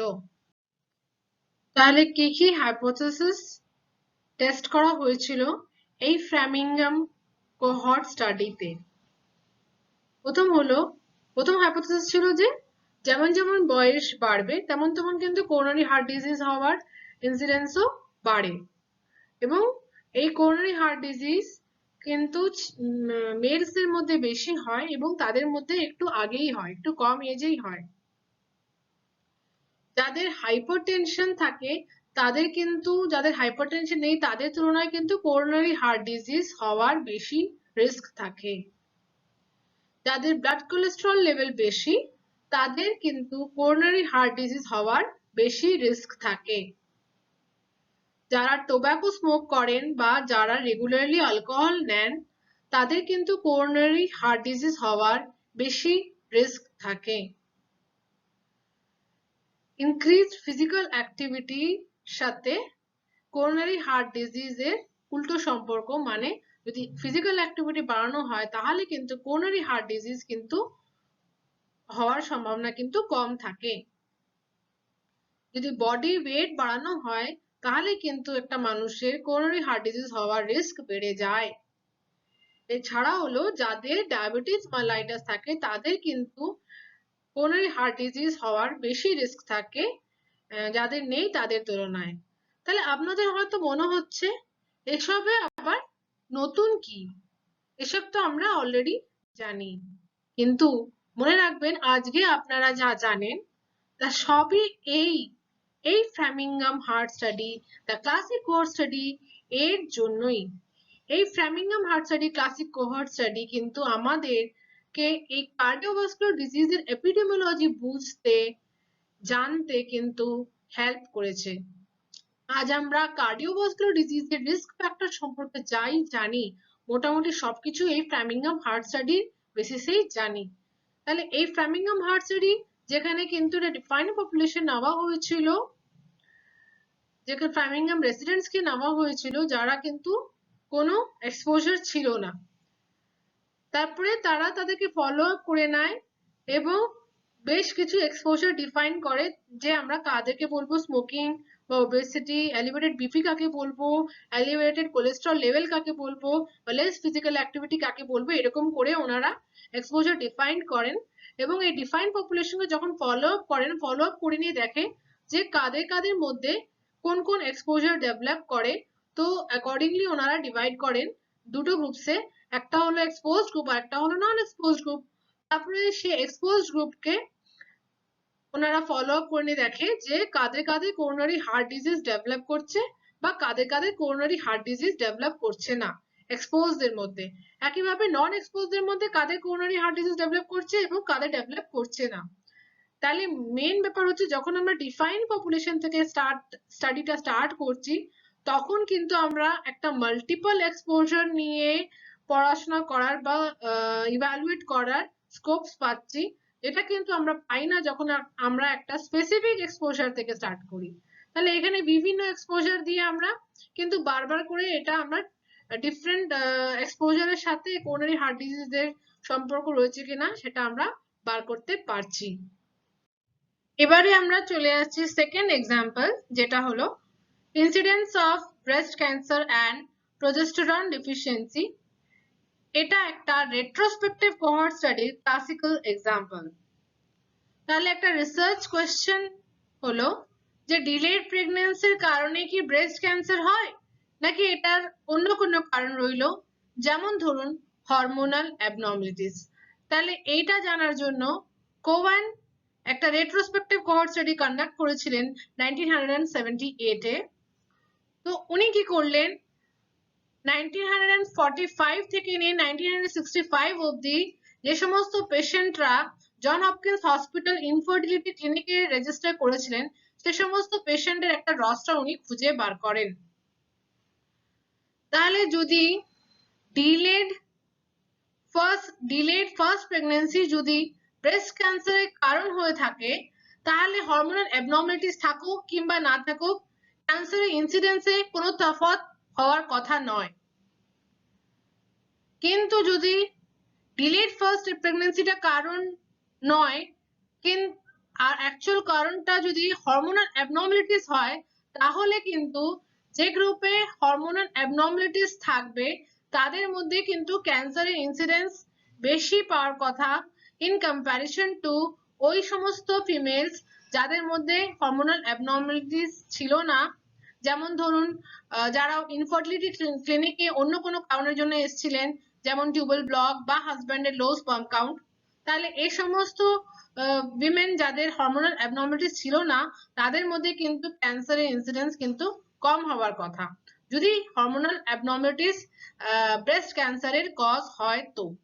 তাহলে উনি কি পেয়েছিলেন, উনি এই স্টাডিটা করে পেয়েছিলেন যে যাদের হরমোনাল অ্যাবনর্মালিটিস হয় তাদের মধ্যে ব্রেস্ট ক্যান্সার ডেভেলপ করার রিস্ক 1.8 টাইমস মোর কাদের তুলনায়, এই উইমেনদের তুলনায় যাদের কিন্তু কোনো হরমোনাল অ্যাবনর্মালিটিস নেই। তবে এই ফাইন্ডিংসটা স্ট্যাটিস্টিক্যালি সিগনিফিকেন্ট ছিল না। এবারে আমরা জানবো কিভাবে আমরা কোহর্ট স্টাডি দিয়ে চাইল্ডহুড হেলথ বা ডিজিজ ইনভেস্টিগেট করতে পারবো। আপনারা সবাই জানেন যে যদি প্রেগন্যান্সি থাকাকালীন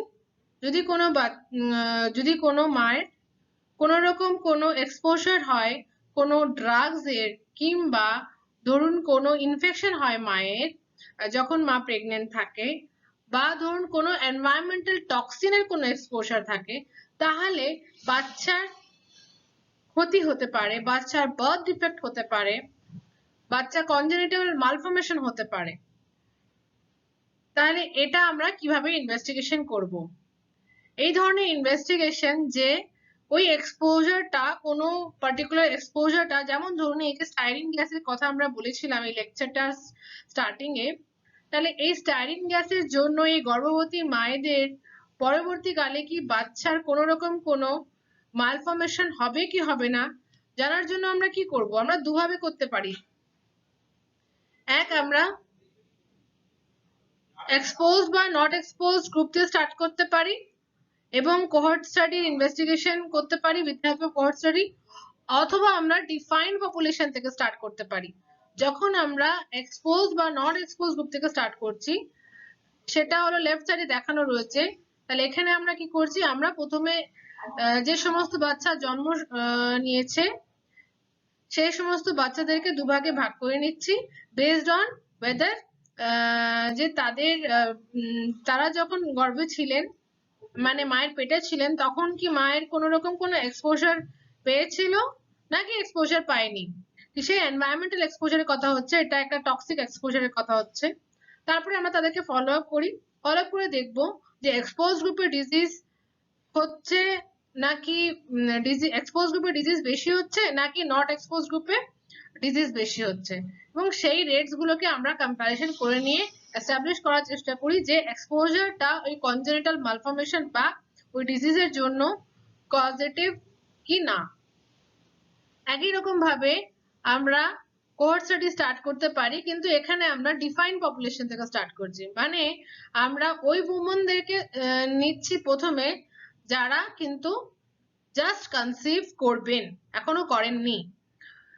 তো যখন ওরা কনসিভ করেন তারপরে আমরা তাদেরকে ফলো আপ করবো যতক্ষণ না তারা কোনো রকম কোনো এক্সপোজার পান।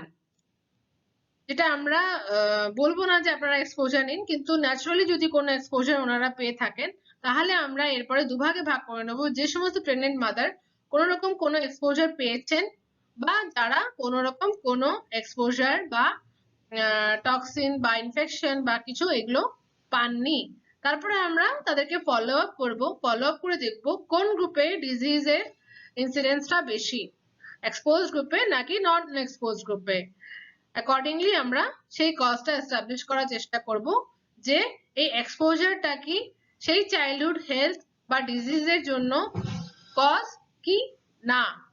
তাহলে আমরা জানলাম এইভাবে আমরা কোহর্ট স্টাডি দিয়ে কিন্তু আগেও কিন্তু করা হয়েছিল effect of atomic bombs in Hiroshima Nagasaki, বা হয়তো ভোপাল গ্যাস ট্র্যাজেডি, বা হয়তো রিসেন্টলি স্টাইরিন গ্যাসের কোনো এফেক্ট এই প্রেগনেন্ট মাদারদের মধ্যে হবে কি না, সেটা কিন্তু এই ধরনের স্টাডিজ দিয়ে আমরা কিন্তু জানতে পারবো।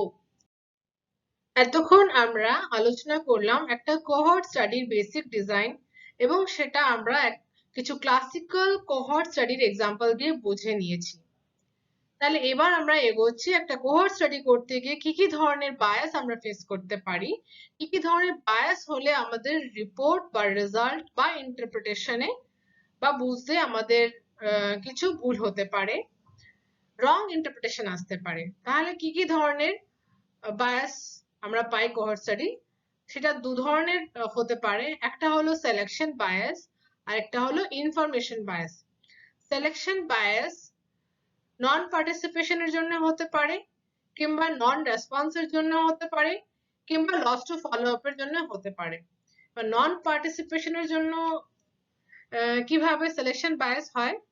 যেমন ধরুন কিছু পার্টিকুলার গ্রুপ অফ পিপল কোনো স্টাডিজে এনরোল করার জন্য কনসেন্ট দিচ্ছে না, ডিরেক্টলি না করছে।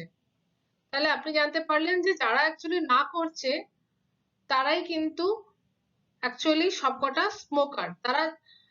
আর আমাদের স্টাডিটা স্মোকার আর ধরুন কোনো একটা ইসোফেজিয়াল ক্যান্সারের সম্পর্ক নিয়ে আমরা এস্টাবলিশ করার চেষ্টা করছি। সেখানে আমরা দেখলাম কিছু particular group of subjects directly participate করছেন না, না করে দিচ্ছেন, তার কারণ তারা প্রত্যেকেই স্মোকার্স বলে তারা এনরোল করছেন না। এবার যদি স্মোকার হওয়ার জন্য সত্যিই যদি ইসোফেজিয়াল ক্যান্সার হয়ে থাকে বা ইসোফেজিয়াল ক্যান্সারের কারণ যদি স্মোকিং হয়ে থাকে, তাহলে কিন্তু এক্ষেত্রে আমরা কিন্তু একটা ডিস্টর্টেড বা একটা বায়াস রেজাল্ট পেতে পারি এই নন পার্টিসিপেশনের জন্য, মানে আমাদের রিপোর্ট বা রেজাল্ট কিন্তু সেই নাল হাইপোথেসিসের দিকে যাবে। আমরা প্রুফ করতে পারবো না যে এই স্মোকিংটা কিন্তু ইসোফেজিয়াল ক্যান্সার এর কারণ। একই রকম ভাবে লস টু ফলো আপ এর জন্য কিন্তু আমরা বায়াস রিপোর্ট পেতে পারি। যেমন ধরুন, যাদের রোগ হয় তারাই যদি এই স্টাডি থেকে বেরিয়ে যায় বা আমরা তাদেরকে ট্রেস না করতে পারি কোনো কারণে, তাহলে কিন্তু আমাদের রিপোর্ট ভুল আসবে। কি করে? ধরুন যারা এক্সপোজড হয়েছে তারা আলটিমেটলি দেখা গেছে যে তারা রোগ হয় তাদের এবং তারা স্টাডি থেকে বেরিয়ে যায়। তাহলে যখন আমরা স্টাডিটা করব তাদেরকে তো পাবো না, তাহলে সেই ভ্যালুটা আমাদের কম হয়ে যাবে, এক্সপোজারের এফেক্টটা নালিফাই হয়ে যাবে, আমরা সেটা প্রুফ করতে পারবো না। তাহলে এটা এক ধরনের bias. Loss to follow up হলে কিন্তু আমাদের একটা সিলেকশন বায়াস হতে পারে। এছাড়া রইল ইনফরমেশন বায়াস। ইনফরমেশন বায়াস কখন হবে? যখন ধরুন আমরা এক্সপোজ যারা হয়েছে এবং যারা এক্সপোজ হয়নি তাদের থেকে যখন আমরা ইনফরমেশন কালেক্ট করছি, সেটা আমরা পার্থক্য রেখে কালেক্ট করছি, মানে একই কোয়ালিটির ইনফরমেশন আমরা কালেক্ট করছি না, ডিফারেন্ট। আমরা সেখানে এক্সপোজড এর কাছ, যারা এক্সপোজ হয়েছে তাদের কাছ থেকে হয়তো বেশি ভালো করে নিচ্ছি ইনফরমেশন। তাহলে এই ধরনের বায়াসের জন্য কিন্তু আমাদের স্টাডিজ এফেক্টেড হতে পারে। এছাড়া হতে পারে ইন্টারভিউয়ার্স বায়াস। তো ইন্টারভিউয়ার্স বায়াসে কি হয়? যেমন ধরুন যে ইন্টারভিউয়ার অ্যাকচুয়ালি ডিসাইড করবে যে কোনো পেশেন্টের বা কোনো পার্সনের কোনো রোগ হয়েছে কি হয়নি, সেটা ডিটারমাইন করবেন কোনো ইন্টারভিউয়ার তার ক্রাইটেরিয়া অনুযায়ী। এই ইন্টারভিউয়ার কিন্তু জানেন যে আমরা কোন রিসার্চ হাইপোথেসিস প্রুভ করতে চলেছি, এবং ইন্টারভিউ এটাও জানে যে কারা কারা এক্সপোজ হচ্ছে এবং কারা এক্সপোজ হচ্ছে না। তাহলে এই ইন্টারভিউয়ার যে রোগটা কার হচ্ছে না সেটাও উনি বলছেন, এবং কারা এক্সপোজ আছে বা কারা এক্সপোজ নেই সেই নলেজটাও ওনার আছে, এবং উনি এটাও জানেন যে রিসার্চ হাইপোথেসিস কি নিয়ে রিসার্চ হাইপোথেসিস হচ্ছে। তাহলে এই ইন্টারভিউয়ার কিন্তু নিজস্ব বায়াস ইন্ট্রোডিউস করতে পারে। এছাড়া কখনো কখনো অ্যানালিস্ট বা এপিডেমিওলজিস্ট বা স্ট্যাটিস্টিশিয়ান যারা ডেটা অ্যানালিসিস করছেন তারা যদি হাইপোথেসিস জানেন, তাহলে তারা তাদের মতো কিন্তু নিজেদের বিবেচনা, নিজেদের বিবেক হয়তো এই স্টাডির অ্যানালিসিস করার সময় হয়তো ইন্ট্রোডিউস করে দিতে পারেন। তাহলে এই ধরনের বায়াসকে আমরা বলি ইনফরমেশন বায়াস। তাহলে মেইনলি সিলেকশন বায়াস এবং ইনফরমেশন বায়াস আমরা কোহর্ট স্টাডিতে পাই। তাহলে এবার আমরা আলোচনা করব কখন করব আমরা কোহর্ট স্টাডি। তাহলে প্রথম হলো যখন আমরা খুব ভালো রকম ভাবে এভিডেন্স পাবো যে কোনো একটা এক্সপোজারের সাথে কোনো একটা রোগের কোনো সম্পর্ক রয়েছে, সেরকম একটা বিরাট ভালো করে একটা এভিডেন্স যদি আমরা পাই, তখন কিন্তু আমরা কোহর্ট স্টাডি করব। তাহলে ফার্স্ট এভিডেন্স যদি আমরা পেয়ে থাকি ফ্রম, ধরুন ক্লিনিক্যাল অবজারভেশনস থেকে আমরা এরকম বারবার করে অ্যাসোসিয়েশন পাচ্ছি কোনো এক্সপোজারের সাথে কোনো রোগের, একই রকম ভাবে আমরা সিমিলার অবজারভেশনস বা সিমিলার অ্যাসোসিয়েশনস আমরা পাচ্ছি ডেসক্রিপটিভ স্টাডিজ থেকে, আর সিমিলার অ্যাসোসিয়েশন আমরা কিন্তু আবার কেস কন্ট্রোল স্টাডি থেকেও পাচ্ছি। তাহলে কিন্তু আমরা এরপরে কোহর্ট স্টাডি করার প্রচুর ভাবে স্কোপস পাচ্ছি। এরপর কিন্তু আমাদের চলে যাওয়া উচিত কোহর্ট স্টাডি করে নিয়ে সেই এভিডেন্সটাকে প্রুভ করার। এছাড়া আমরা কোহর্ট স্টাডি তখন করব যখন কিন্তু আমরা এনশিওর করতে পারবো যে অ্যাট্রিশন যেন একেবারে কম থাকে। অ্যাট্রিশন মানে লস টু ফলো আপ। যখনই আমরা এনশিওর করতে পারবো যে লস টু ফলো আপ কম হবে, তখন কিন্তু আমরা কোহর্ট স্টাডি করতে পারবো। তো এই কথাটা কেন বললাম, কারণ কোহর্ট স্টাডি জেনারেলি একটু লং টাইম নেয়, এখানে আমাদেরকে ফলো আপ করতে হয়। তো ফলো আপ যখনই করি তখনই আমাদের একটা লস টু ফলো আপ হওয়ার রিস্ক থাকে।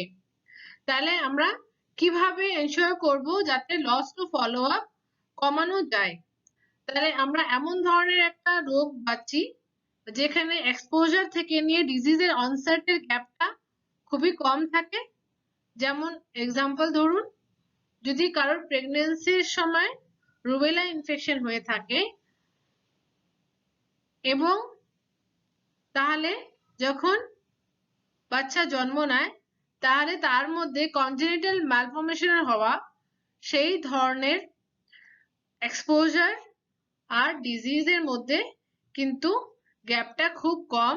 তাহলে আমরা সেই ক্ষেত্রে কিন্তু অ্যাট্রাকশন বা লস টু ফলো আপ কিন্তু মিনিমাইজ করতে পারবো।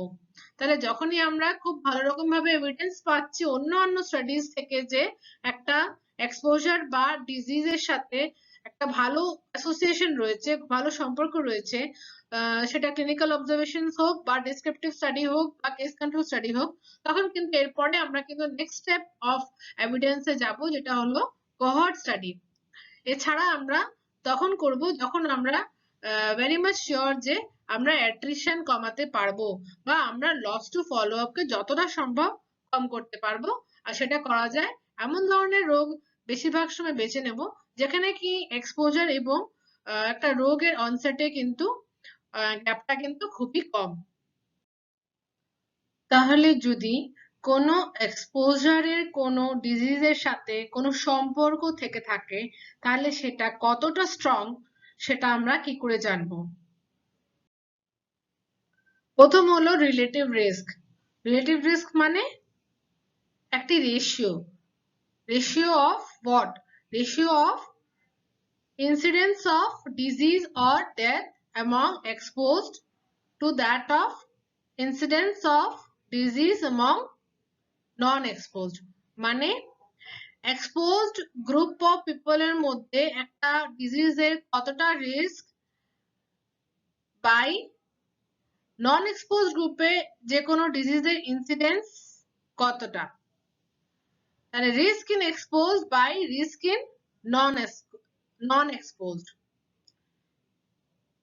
তো রিলেটিভ রিস্ক এর ডেফিনেশন হলো the ratio of incidence of disease or death in exposed in comparison to the incidence of disease or death in non-exposed।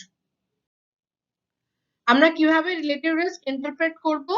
যদি রিলেটিভ রিস্কের ভ্যালু আমরা 1 পাই তার মানে রিস্ক এক্সপোজড গ্রুপে এবং রিস্ক নন এক্সপোজড গ্রুপে সমান সমান। তার মানে হলো কোনো সম্পর্কেই কোনো অ্যাসোসিয়েশন নেই, মানে এক্সপোজার আর রোগের মধ্যে কিন্তু কোনো সম্পর্কই নেই। যদি রিলেটিভ রিস্ক 1 এর বেশি হয় তাহলে কিন্তু আমরা কি বুঝবো? নিউমারেটরে কি ছিল? Risk in expose. তার মানে রিস্ক ইন এক্সপোজ গ্রুপ কিন্তু রিস্ক ইন নন এক্সপোজ গ্রুপের তুলনায় কিন্তু বেশি। তার মানে একটা পজিটিভ অ্যাসোসিয়েশন আমরা কিন্তু দেখতে পাচ্ছি বা বুঝতে পাচ্ছি। তাহলে এই ধরনের পজিটিভ অ্যাসোসিয়েশনকে আমরা কি বলবো? কজাল।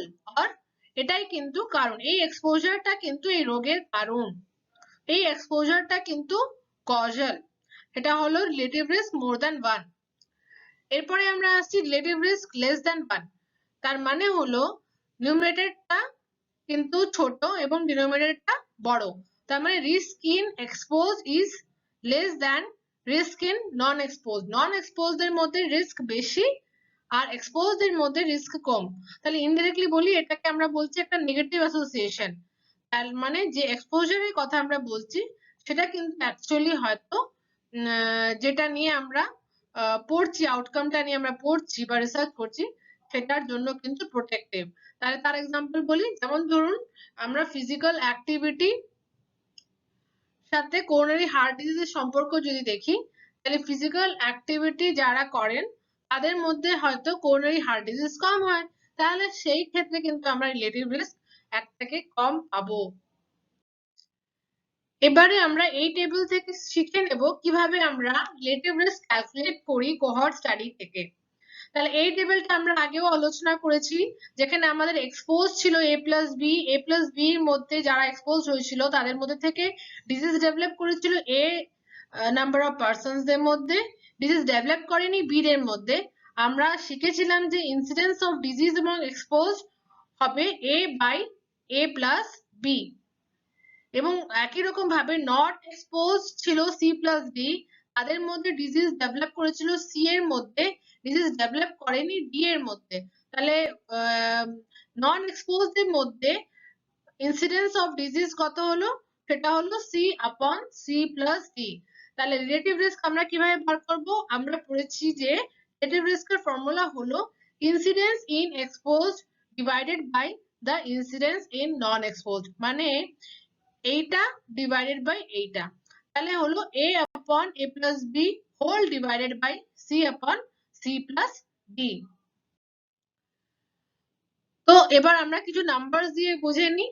এই টেবিলটা আপনারা আগেও দেখেছেন, প্রিভিয়াস কিছু স্লাইডস এর আগে আপনারা দেখেছিলেন, যেখানে আমরা ইনসিডেন্স ক্যালকুলেশন করেছিলাম উইথ দ্য হেল্প অফ এই হাইপোথেটিক্যাল কোহর্ট স্টাডির এক্সাম্পল।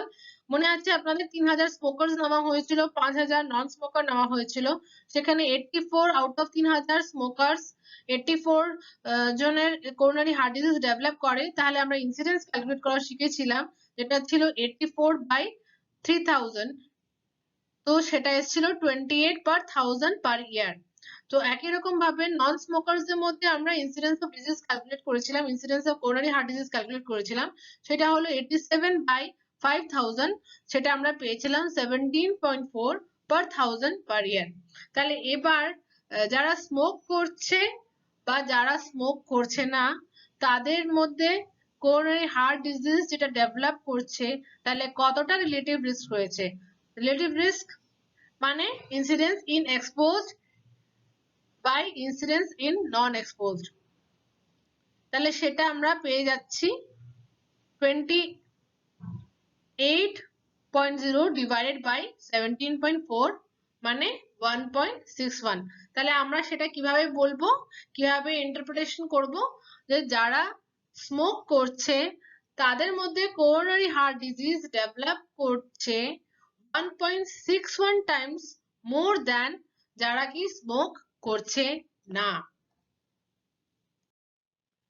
নেক্সট আমরা আলোচনা করব অ্যাট্রিবিউটেবল রিস্ক। এবার ধরুন আমি একটা চেম্বারে পেশেন্ট দেখছি, সে পেশেন্ট কিন্তু স্মোক করে। এবার আমি তাকে বললাম যে তুমি স্মোক করা ছেড়ে দাও, এটা তোমার জন্য ক্ষতিকারক, কারণ এটা লাং ক্যান্সার করাতে পারে। তাহলে এই পেশেন্ট আবার আমাকে জিজ্ঞেস করে, স্যার বা ম্যাডাম, যদি আমি এই স্মোকিং ছেড়ে দিই তাহলে কত পার্সেন্ট চান্সেস যে আমার লাং ক্যান্সার হবে না। তাহলে এই ক্ষেত্রে কিন্তু ওই রিলেটিভ রিস্ক দিয়ে কিন্তু আনসার করা যাবে না। কেন? কারণ লাং ক্যান্সার কিন্তু শুধুমাত্র এই স্মোকিং এর কারণেই হয় না, আরো অন্যান্য কারণ থাকতে পারে। যেমন ধরুন এনভায়রনমেন্টে কিছু কার্সিনোজেন থাকতে পারে, কিংবা কিছু জেনেটিক ফ্যাক্টরসও থাকতে পারে। তাহলে অ্যাট্রিবিউটেবল রিস্ক দিয়ে আমরা জানতে পারি যে কোনো নির্দিষ্ট এক্সপোজার কোনো রোগ করাতে গিয়ে কতটা অ্যাট্রিবিউট করছে। How much of the risk or the incidence of disease can we hope to prevent if we are able to eliminate exposure to the agent in question? মানে যদি আমরা সেই এক্সপোজারকে এলিমিনেট বা বন্ধ করে দিতে পারি, স্মোকিং বন্ধ করে দিতে পারি, তাহলে আমরা কতটা ডিজিজ প্রিভেন্ট করতে পারবো। এবার এই অ্যাট্রিবিউটেবল রিস্কটাকে আমরা একটা ছবির মাধ্যমে বুঝে নিই। তো ধরুন এটা একটা এটা এক্সপোজ গ্রুপ দেখানো হচ্ছে, যেখানে এক্সপোজার আছে, আর এটা নন এক্সপোজ গ্রুপের লেভেল অফ রিস্ক দেখানো হচ্ছে। তো লেভেল অফ রিস্ক এক্সপোজ গ্রুপে দেখতে পাচ্ছি আমরা, আর এটা আমরা দেখতে পাচ্ছি level of risk in non expose group. তাহলে এবার যদি আমরা এখান থেকে একটা সোজা লাইন টেনে দিই, তাহলে এই যে পোর্শনটা, এই গ্রিন পোর্শনটা রইলো ব্যাকগ্রাউন্ড রিস্ক, মানে যেটা আমরা এক্সপোজ গ্রুপেও পাচ্ছি, নন এক্সপোজ গ্রুপেও পাচ্ছি। তাহলে এক্সপোজ গ্রুপের মধ্যে যে এই ব্লু কালারের যে আমরা রেক্ট্যাঙ্গেলটা পেলাম, তাহলে সেটা হলো incidence of the disease due to exposure, মানে এক্সপোজারের জন্য যতটুকু লাং ক্যান্সার হচ্ছে বা যতটুকু ডিজিজ হচ্ছে সেটা হলো এইটুকু। কোনটা নয়? এটা কিন্তু নয়, কারণ এটা কিন্তু যারা এক্সপোজ হয়নি তাদের মধ্যেও রয়েছে। তাহলে অ্যাট্রিবিউটেবল রিস্ক আমরা কিভাবে বার করব? মানে incidence in exposed minus incidence in non exposed. তাহলে আমরা ওই ব্যাকগ্রাউন্ড রিস্কটাকে বাদ দিয়ে দিলে তাহলে আমরা বুঝতে পারবো কতটা এই এক্সপোজার কন্ট্রিবিউট করছে towards the causation of disease. এই এক্সাম্পলটা আমরা আগেও আলোচনা করেছি এই প্রিভিয়াস পিকচারে। যেমন ধরুন স্মোকিং আর লাং ক্যান্সার, তাহলে যারা নন স্মোকার তাদেরও কিন্তু কিছু রিস্ক থাকতে পারে লাং ক্যান্সার হওয়ার জন্য। যেমন ধরুন কিছু এনভায়রনমেন্টাল কেমিক্যাল কার্সিনোজেন্স কিংবা অন্যান্য ফ্যাক্টর, জেনেটিক ফ্যাক্টর এগুলো হতে পারে। এই ধরনের ফ্যাক্টরসকে আমরা বলি ব্যাকগ্রাউন্ড রিস্ক, আমরা আগেও আলোচনা করেছি। তাহলে অ্যাট্রিবিউটেবল রিস্ক কোন কোয়েশ্চেনকে আনসার করে? অ্যাট্রিবিউটেবল রিস্ক বলে যে যারা এক্সপোজড হয়েছেন তাদের মধ্যে যে রোগটা হচ্ছে, তাহলে এই যে রোগ, এই রোগের কতটা পার্সেন্ট কিন্তু এই এক্সপোজারের জন্য হচ্ছে, মানে what proportion of the risk or the incidence of the disease in exposed is due to the exposure। মানে ধরুন লাং ক্যান্সার, তো লাং ক্যান্সার স্মোকিং এর জন্য কতটা পার্সেন্ট হচ্ছে, তো ইনসিডেন্স ইন কিভাবে ক্যালকুলেট করব? Incidence in exposed group minus incidence in non exposed group, মানে ব্যাকগ্রাউন্ড রিস্ক বাদ দিয়ে দিলাম, আপন ইনসিডেন্স ইন এক্সপোজড গ্রুপ। তাহলে আমরা প্রপোর্শনটা পেয়ে গেলাম যে what proportion of the risk in the exposed group is due to the exposure। এক্সপোজারের জন্য এই রোগটা কতটা হচ্ছে সেটা কিন্তু আমরা অ্যাট্রিবিউটেবল রিস্ক দিয়ে জানবো, এবং এটা কিন্তু ইম্পর্টেন্ট ফর প্রিভেনশন পয়েন্ট। মানে আমরা যদি এই এক্সপোজারটাকে বন্ধ করে দিই তাহলে আমরা কতটা প্রিভেন্ট, কতটা চান্সেস যে আমরা এই ডিজিজটার ডেভেলপমেন্ট এই গ্রুপে, এই স্মোকারদের মধ্যে বা এই এক্সপোজ গ্রুপের মধ্যে কিন্তু প্রিভেন্ট করতে পারবো। নেক্সট হলো পপুলেশন অ্যাট্রিবিউটেবল রিস্ক। মানে ধরুন আমরা কোনো স্মোকিং সিজেশন প্রোগ্রাম করতে চাই এবং সেটা নিয়ে আমরা কিছু ফান্ড লাগবে এই সিজেশন প্রোগ্রাম করতে গেলে। তাহলে আমরা গিয়ে একটা মেয়রকে অ্যাপ্রোচ করলাম যে মেয়র আমাদের কিছু পয়সার দরকার, আমরা একটা স্মোকিং সিজেশন প্রোগ্রাম করব। তাহলে মেয়র আমাদেরকে কোয়েশ্চেন করলেন, একটা কথা বলুন, আপনারা যে স্মোকিং সিজেশন প্রোগ্রাম করবেন তাতে আমাদের পপুলেশনের উপর কি লাভ হবে, কতটা আপনারা আমাদের পপুলেশনের উপর কন্ট্রোল করে দেখাতে পারবেন। তাহলে এটা আমরা কিভাবে বলবো? পপুলেশন অ্যাট্রিবিউটেবল রিস্ক হলো incidence in total population minus incidence in non-exposed group divided by incidence in total population।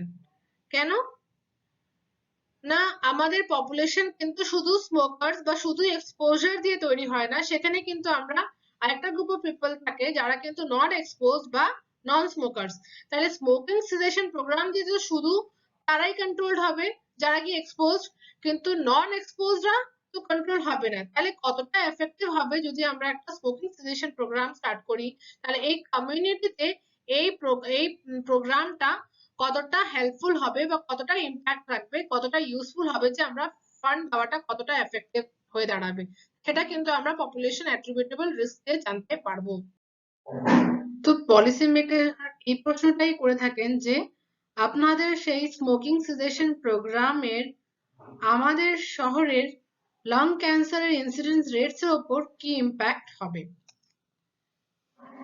কারণ এই যে পপুলেশন আমাদের শহরে রয়েছে সে পপুলেশন কিন্তু শুধুমাত্র এক্সপোজ ইন্ডিভিজুয়াল দিয়ে তৈরি হয়নি, কিন্তু সেখানে কিন্তু এমনও কিছু পপুলেশন রয়েছে যারা কিন্তু নন এক্সপোজ, যেমন নন স্মোকার্স।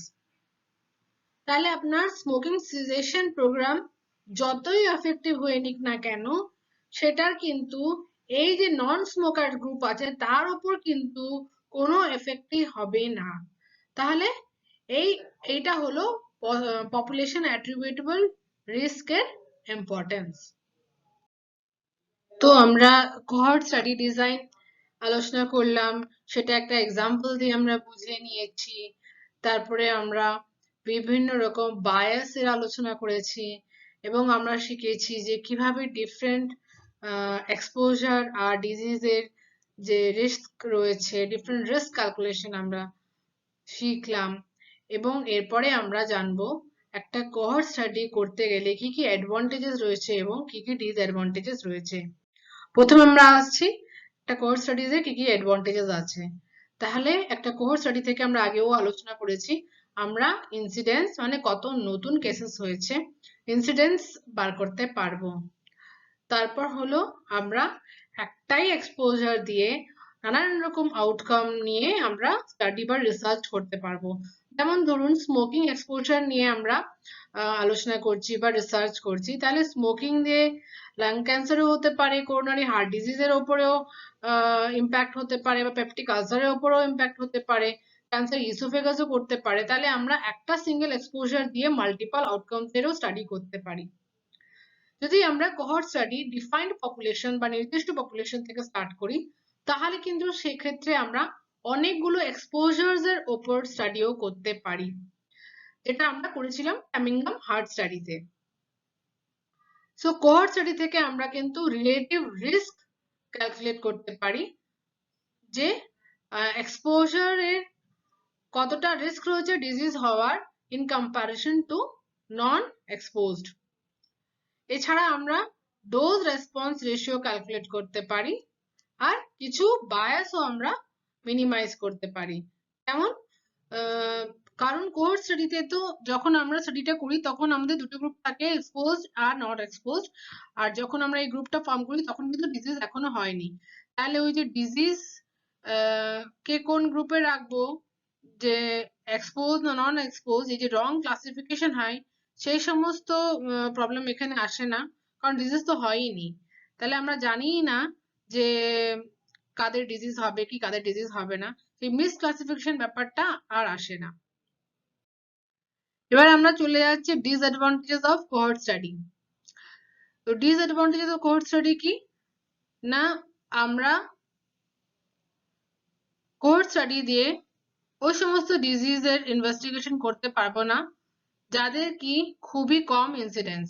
কারণ যদি কোনো রোগের ইনসিডেন্স খুবই কম হয়, ভীষণ রেয়ার হয়, তাহলে আমাদেরকে বহু বেশি নম্বর অফ পপুলেশনকে রিক্রুট করতে হবে ইন এক্সপোজড বা নন এক্সপোজড গ্রুপে, তবে গিয়ে হয়তো আমরা কিছু পপুলেশন পাবো যাদের ডিজিজ হবে।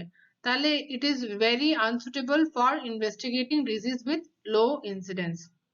এছাড়া একটা কোর্স স্টাডি করতে গিয়ে প্রচুর টাইম লাগে, আর তাতে অনেক রকম ধরনের প্রবলেম হতে পারে। যেমন ধরুন হয়তো অত সময়ের পর হয়তো ইনভেস্টিগেটরই হয়তো মারা গেলেন, বা হয়তো পার্টিসিপেন্টস যারা কোন গ্রুপে থাকবে সে ক্লাসিফিকেশনই হয়তো চেঞ্জ হয়ে গেল। প্লাস শুধু তাই নয়, কখনো কখনো এত লার্জ নাম্বার অফ পপুলেশন তাদেরকে একটা অনন্তকাল ধরে মেডিকেল সার্ভিলেন্সে রাখা, সেইটাও একটা ডিফিকাল্ট টাস্ক হয়ে দাঁড়ায়। এছাড়া কিছু অ্যাডমিনিস্ট্রেটিভ প্রবলেমস থাকে, যেমন ধরুন অনেক সময় আমরা ফান্ড প্রবলেমে সাফার করি, বিকজ এটা অনেক সময় ধরে হয়, অনেকটা টাকার প্রয়োজন হয়, প্লাস এক্সপিরিয়েন্স স্টাফ পাওয়া যায় না, আর রেকর্ডও এক্সটেন্সিভ রেকর্ড কিপিং করতে হয়, কারণ অনেক দিন ধরে চলে, অনেক পপুলেশন ধরে। সো এই কিছু অ্যাডমিনিস্ট্রেটিভ প্রবলেমস থাকে। এছাড়া কখনো কখনো আমাদের যে অরিজিনাল কোহোর্ট যেটা দিয়ে আমরা স্টাডিটা শুরু করেছিলাম, সেখান থেকে আমাদের কিছু লসও হয়ে যেতে পারে। কেন না, হয়তো কিছু লোকজন এখান থেকে মাইগ্রেশন করে নিয়ে অন্য জায়গায় চলে যেতে পারেন, অথবা হয়তো কিছু লোকজন প্রথমে স্টাডিতে ছিলেন কিন্তু তারপরে হয়তো ইন্টারেস্ট হারিয়ে যাওয়াতে তারা স্টাডি থেকে বেরিয়ে যান। এছাড়া হয়তো কেউ হয়তো ঠিক করেন ভাই আমি তো ইনফরমেশন দেব না, তারা রিফিউজ করেন ইনফরমেশন প্রোভাইড করাতে। প্লাস কখনো কখনো এটা হয় যে exposed are not exposed representative হয় না ওই সমস্ত ইন্ডিভিজুয়ালের যারা কি কমপ্লিটলি ওই গোটা পপুলেশনে এক্সপোজড বা গোটা পপুলেশনে নন এক্সপোজড, তাদের কিন্তু কমপ্লিটলি রিপ্রেজেন্টেটিভ হয়ে ওঠে না। আমরা এমন করে এক্সপোজ বা নট এক্সপোজ নিতে পারি না যারা কিন্তু কমপ্লিটলি এক্সপোজড রিপ্রেজেন্টেটিভ হোক বা কমপ্লিটলি নন এক্সপোজড রিপ্রেজেন্টেটিভ হোক। আচ্ছা, সময়ের সাথে অনেক সময় দেখা যায় যে ডায়াগনস্টিক ক্রাইটেরিয়া কিংবা স্ট্যান্ডার্ড মেথডেও চেঞ্জেস হয়ে যায়, যাতে কি হয় যে আমরা ডিজিজ কে হয়েছে কিনা, কোন ভাগে করব, ডিজিজ সেটা বলবো কি বলবো না, ডিজিজ হয়েছে কিনা সে সমস্ত চেঞ্জ হয়, তাহলে আমাদের অ্যানালিসিসেও চেঞ্জ হয়ে যায়।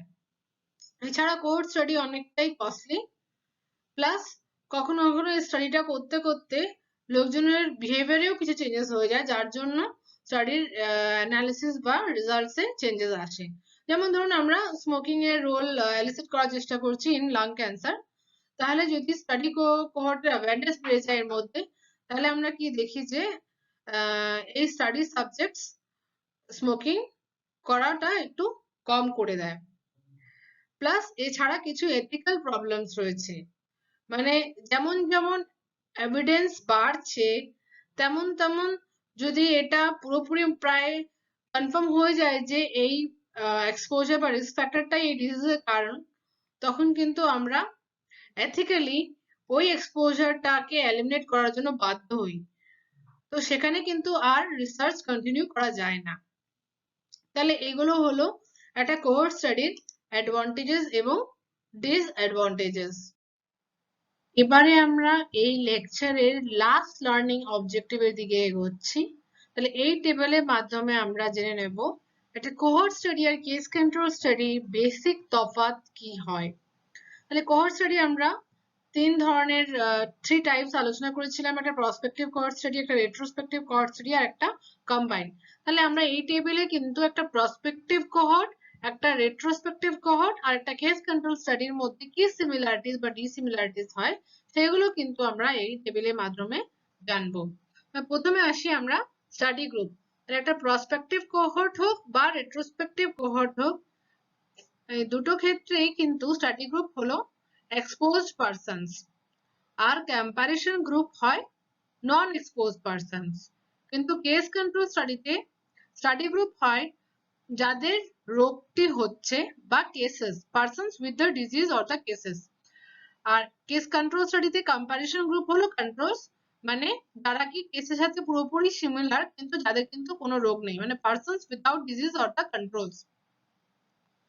আচ্ছা, আউটকাম কি মেজারমেন্ট করা হয়? প্রসপেক্টিভ কোহর্ট হোক বা রেট্রোস্পেক্টিভ কোহর্ট হোক, দুটো ক্ষেত্রেই আমরা কিন্তু বার করি যে এক্সপোজড এর মধ্যে একটা ডিজিজের কি ইনসিডেন্স হচ্ছে বা নন এক্সপোজড এর মধ্যে একটা ডিজিজের কি ইনসিডেন্স হয়। বাট কেস কন্ট্রোল স্টাডিতে আমরা কিন্তু বার করি যে what proportion of cases are exposed and what proportion of controls are exposed, মানে কেসেস এর কত প্রপোর্শন এক্সপোজ ছিল আর কন্ট্রোলস এর কত প্রপোর্শন এক্সপোজ ছিল। এরপরে আমরা আসছি next point, that is measurement of risk. তাহলে প্রসপেক্টিভ কোহর্ট স্টাডি বা রেট্রোস্পেক্টিভ কোহর্ট স্টাডি, সেখান থেকে কিন্তু আমরা রিস্ক ক্যালকুলেট করতে পারবো। কি কি রিস্ক ক্যালকুলেট করতে পারবো? যেমন ধরুন relative risk, অ্যাট্রিবিউটেবল risk, population অ্যাট্রিবিউটেবল risk. এছাড়া আমরা অ্যাবসলিউট রিস্ক বা অডস রেশিও বের করতে পারি। তবে অডস রেশিওটা ভুলে গেলেও হয়, আমাদেরকে মেনলি মনে রাখতে হবে যে কোহর্ট স্টাডি থেকে কিন্তু আমরা রিলেটিভ রিস্ক ক্যালকুলেট করি, অ্যাট্রিবিউটেবল রিস্ক ক্যালকুলেট করি এবং পপুলেশন অ্যাট্রিবিউটেবল রিস্ক ক্যালকুলেট করি। কেস কন্ট্রোল স্টাডি থেকে কিন্তু আমরা অডস রেশিও ক্যালকুলেট করতে পারি, কেস কন্ট্রোল স্টাডি থেকে আমরা রিলেটিভ রিস্ক ক্যালকুলেট করতে পারি না। এবারে আমরা আসছি নেক্সট পয়েন্ট, যেটা হলো temporal relationship between exposure and disease. তো এই যে ফ্যাক্টটা, মানে কজ এফেক্টের আগে হচ্ছে কজ প্রিসিডস এফেক্ট, সেটা কিন্তু একটা প্রসপেক্টিভ কোহর্ট স্টাডি থেকে এস্টাবলিশ করা খুবই সহজ হয়, কিন্তু এই টেম্পোরাল রিলেশনশিপ কিন্তু একটা রেট্রোস্পেক্টিভ কোহর্ট কিংবা একটা কেস কন্ট্রোল স্টাডি থেকে এস্টাবলিশ করা কিন্তু খুবই ডিফিকাল্ট হয়। আচ্ছা, নেক্সট পয়েন্ট হলো মাল্টিপল অ্যাসোসিয়েশন। তো প্রসপেক্টিভ কোহর্ট স্টাডি থেকে আমরা একটা এক্সপোজারের সাথে বিভিন্ন রকম আউটকামস এর সম্পর্ক নিয়ে আমরা রিসার্চ করতে পারি। সেম ফর রেট্রোস্পেক্টিভ কোহর্টও আমরা একটা এক্সপোজারের সাথে মাল্টিপল আউটকাম আর মাল্টিপল ডিজিজের অ্যাসোসিয়েশনটা আমরা রিসার্চ করতে পারি। তো কেস কন্ট্রোল স্টাডিতে আমরা একটা ডিজিজের সাথে মাল্টিপল এক্সপোজার বা ফ্যাক্টরের সম্পর্কটা নিয়ে স্টাডি করতে পারি। কোহর্ট স্টাডিতে কিন্তু আমরা যখন ডিফাইন্ড পপুলেশন থেকে স্টার্ট করি তখন কিন্তু আমরা মাল্টিপল এক্সপোজার নিয়েও আমরা স্টাডি করতে পারি। এরপরে স্টাডিটা করতে কতটা সময় লাগে? তো প্রসপেক্টিভ কোহর্টে প্রচুর সময় লাগে, লং টাইম লাগে, ফলো আপ করতে প্রচুর সময় লাগে, বাট রেট্রোস্পেক্টিভ কোহর্টে খুবই কম সময় লাগে এবং কেস কন্ট্রোল স্টাডিতেও কম সময় লাগে। নেক্সট হলো কস্ট অফ স্টাডি। তো প্রসপেক্টিভ কোহর্ট স্টাডি কিন্তু ভীষণ এক্সপেন্সিভ বা কস্টলি। রেট্রোস্পেক্টিভ কোহর্ট কিন্তু প্রসপেক্টিভ কোহর্টের তুলনায় যথেষ্ট চিপ, নট দ্যাট কস্টলি।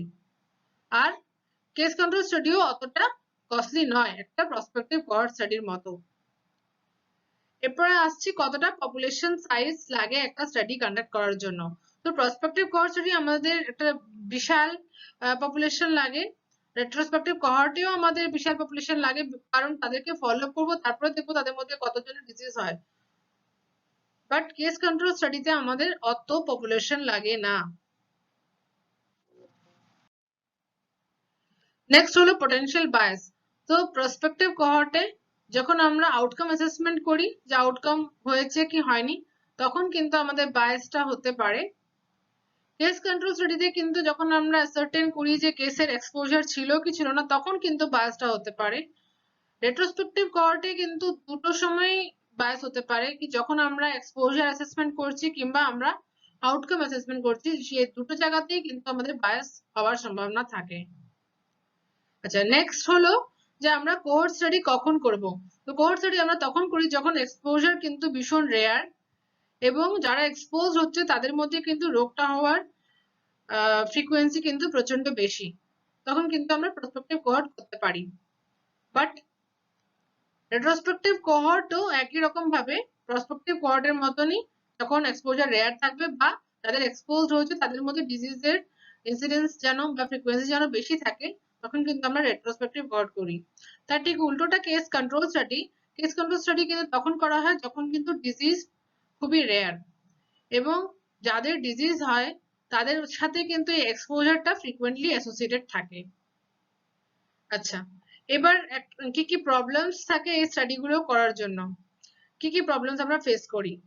তাহলে প্রসপেক্টিভ কোহর্ট স্টাডিতে সবথেকে বড় প্রবলেম হলো একটা নন এক্সপোজড কম্প্যারিজন গ্রুপ সিলেক্ট করা, প্লাস যেমন যেমন সময় বাড়ে তেমন তেমন কিন্তু আমাদের ক্রাইটেরিয়া বা মেথডসও চেঞ্জ হয়ে যেতে পারে, যার জন্য আমাদের অ্যানালিসিস বা গ্রুপস চেঞ্জেস হয়ে যায়, আমাদের ইন্টারপ্রিটেশন করতে অসুবিধা হয়। রেট্রোস্পেক্টিভ কোহর্টেও তাই।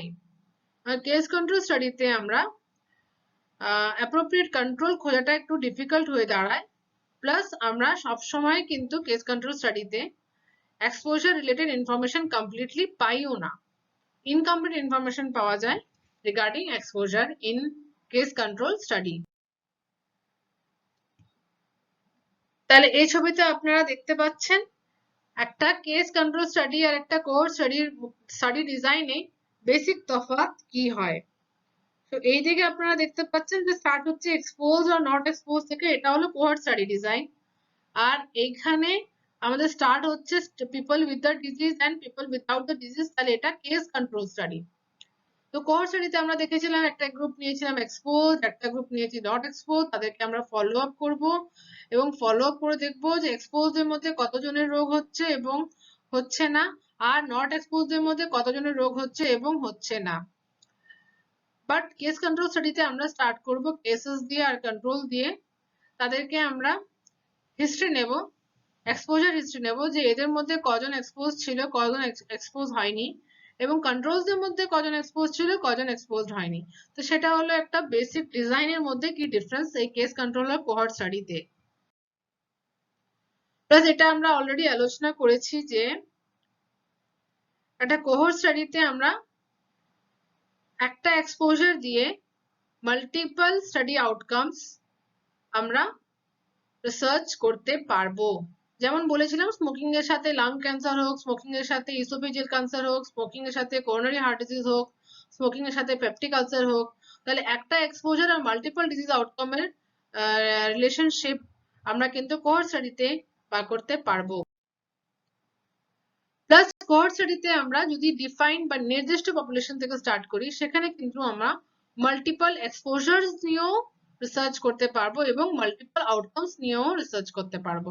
তো মাল্টিপল এক্সপোজার নিয়ে রিসার্চ করা হয়েছিল একটা নির্দিষ্ট পপুলেশন নিয়ে, সেটা হচ্ছে ফ্রামিংহাম হার্ট স্টাডিতে, যেখানে আমরা অনেকগুলো এক্সপোজার নিয়ে আলোচনা করেছিলাম এবং তারা কি রিস্ক ফ্যাক্টর করোনারি হার্ট ডিজিজের জন্য কি না সেটা কিন্তু এস্টাবলিশ করা হয়েছিল ফ্রামিংহাম হার্ট স্টাডিতে। কিন্তু কেস কন্ট্রোল স্টাডিতে আমাদের একটাই আউটকাম থাকে, সেই আউটকাম গুলোর মাল্টিপল এক্সপোজার আছে কিনা সেটা কিন্তু আমরা এস্টাবলিশ করতে পারি by taking the history.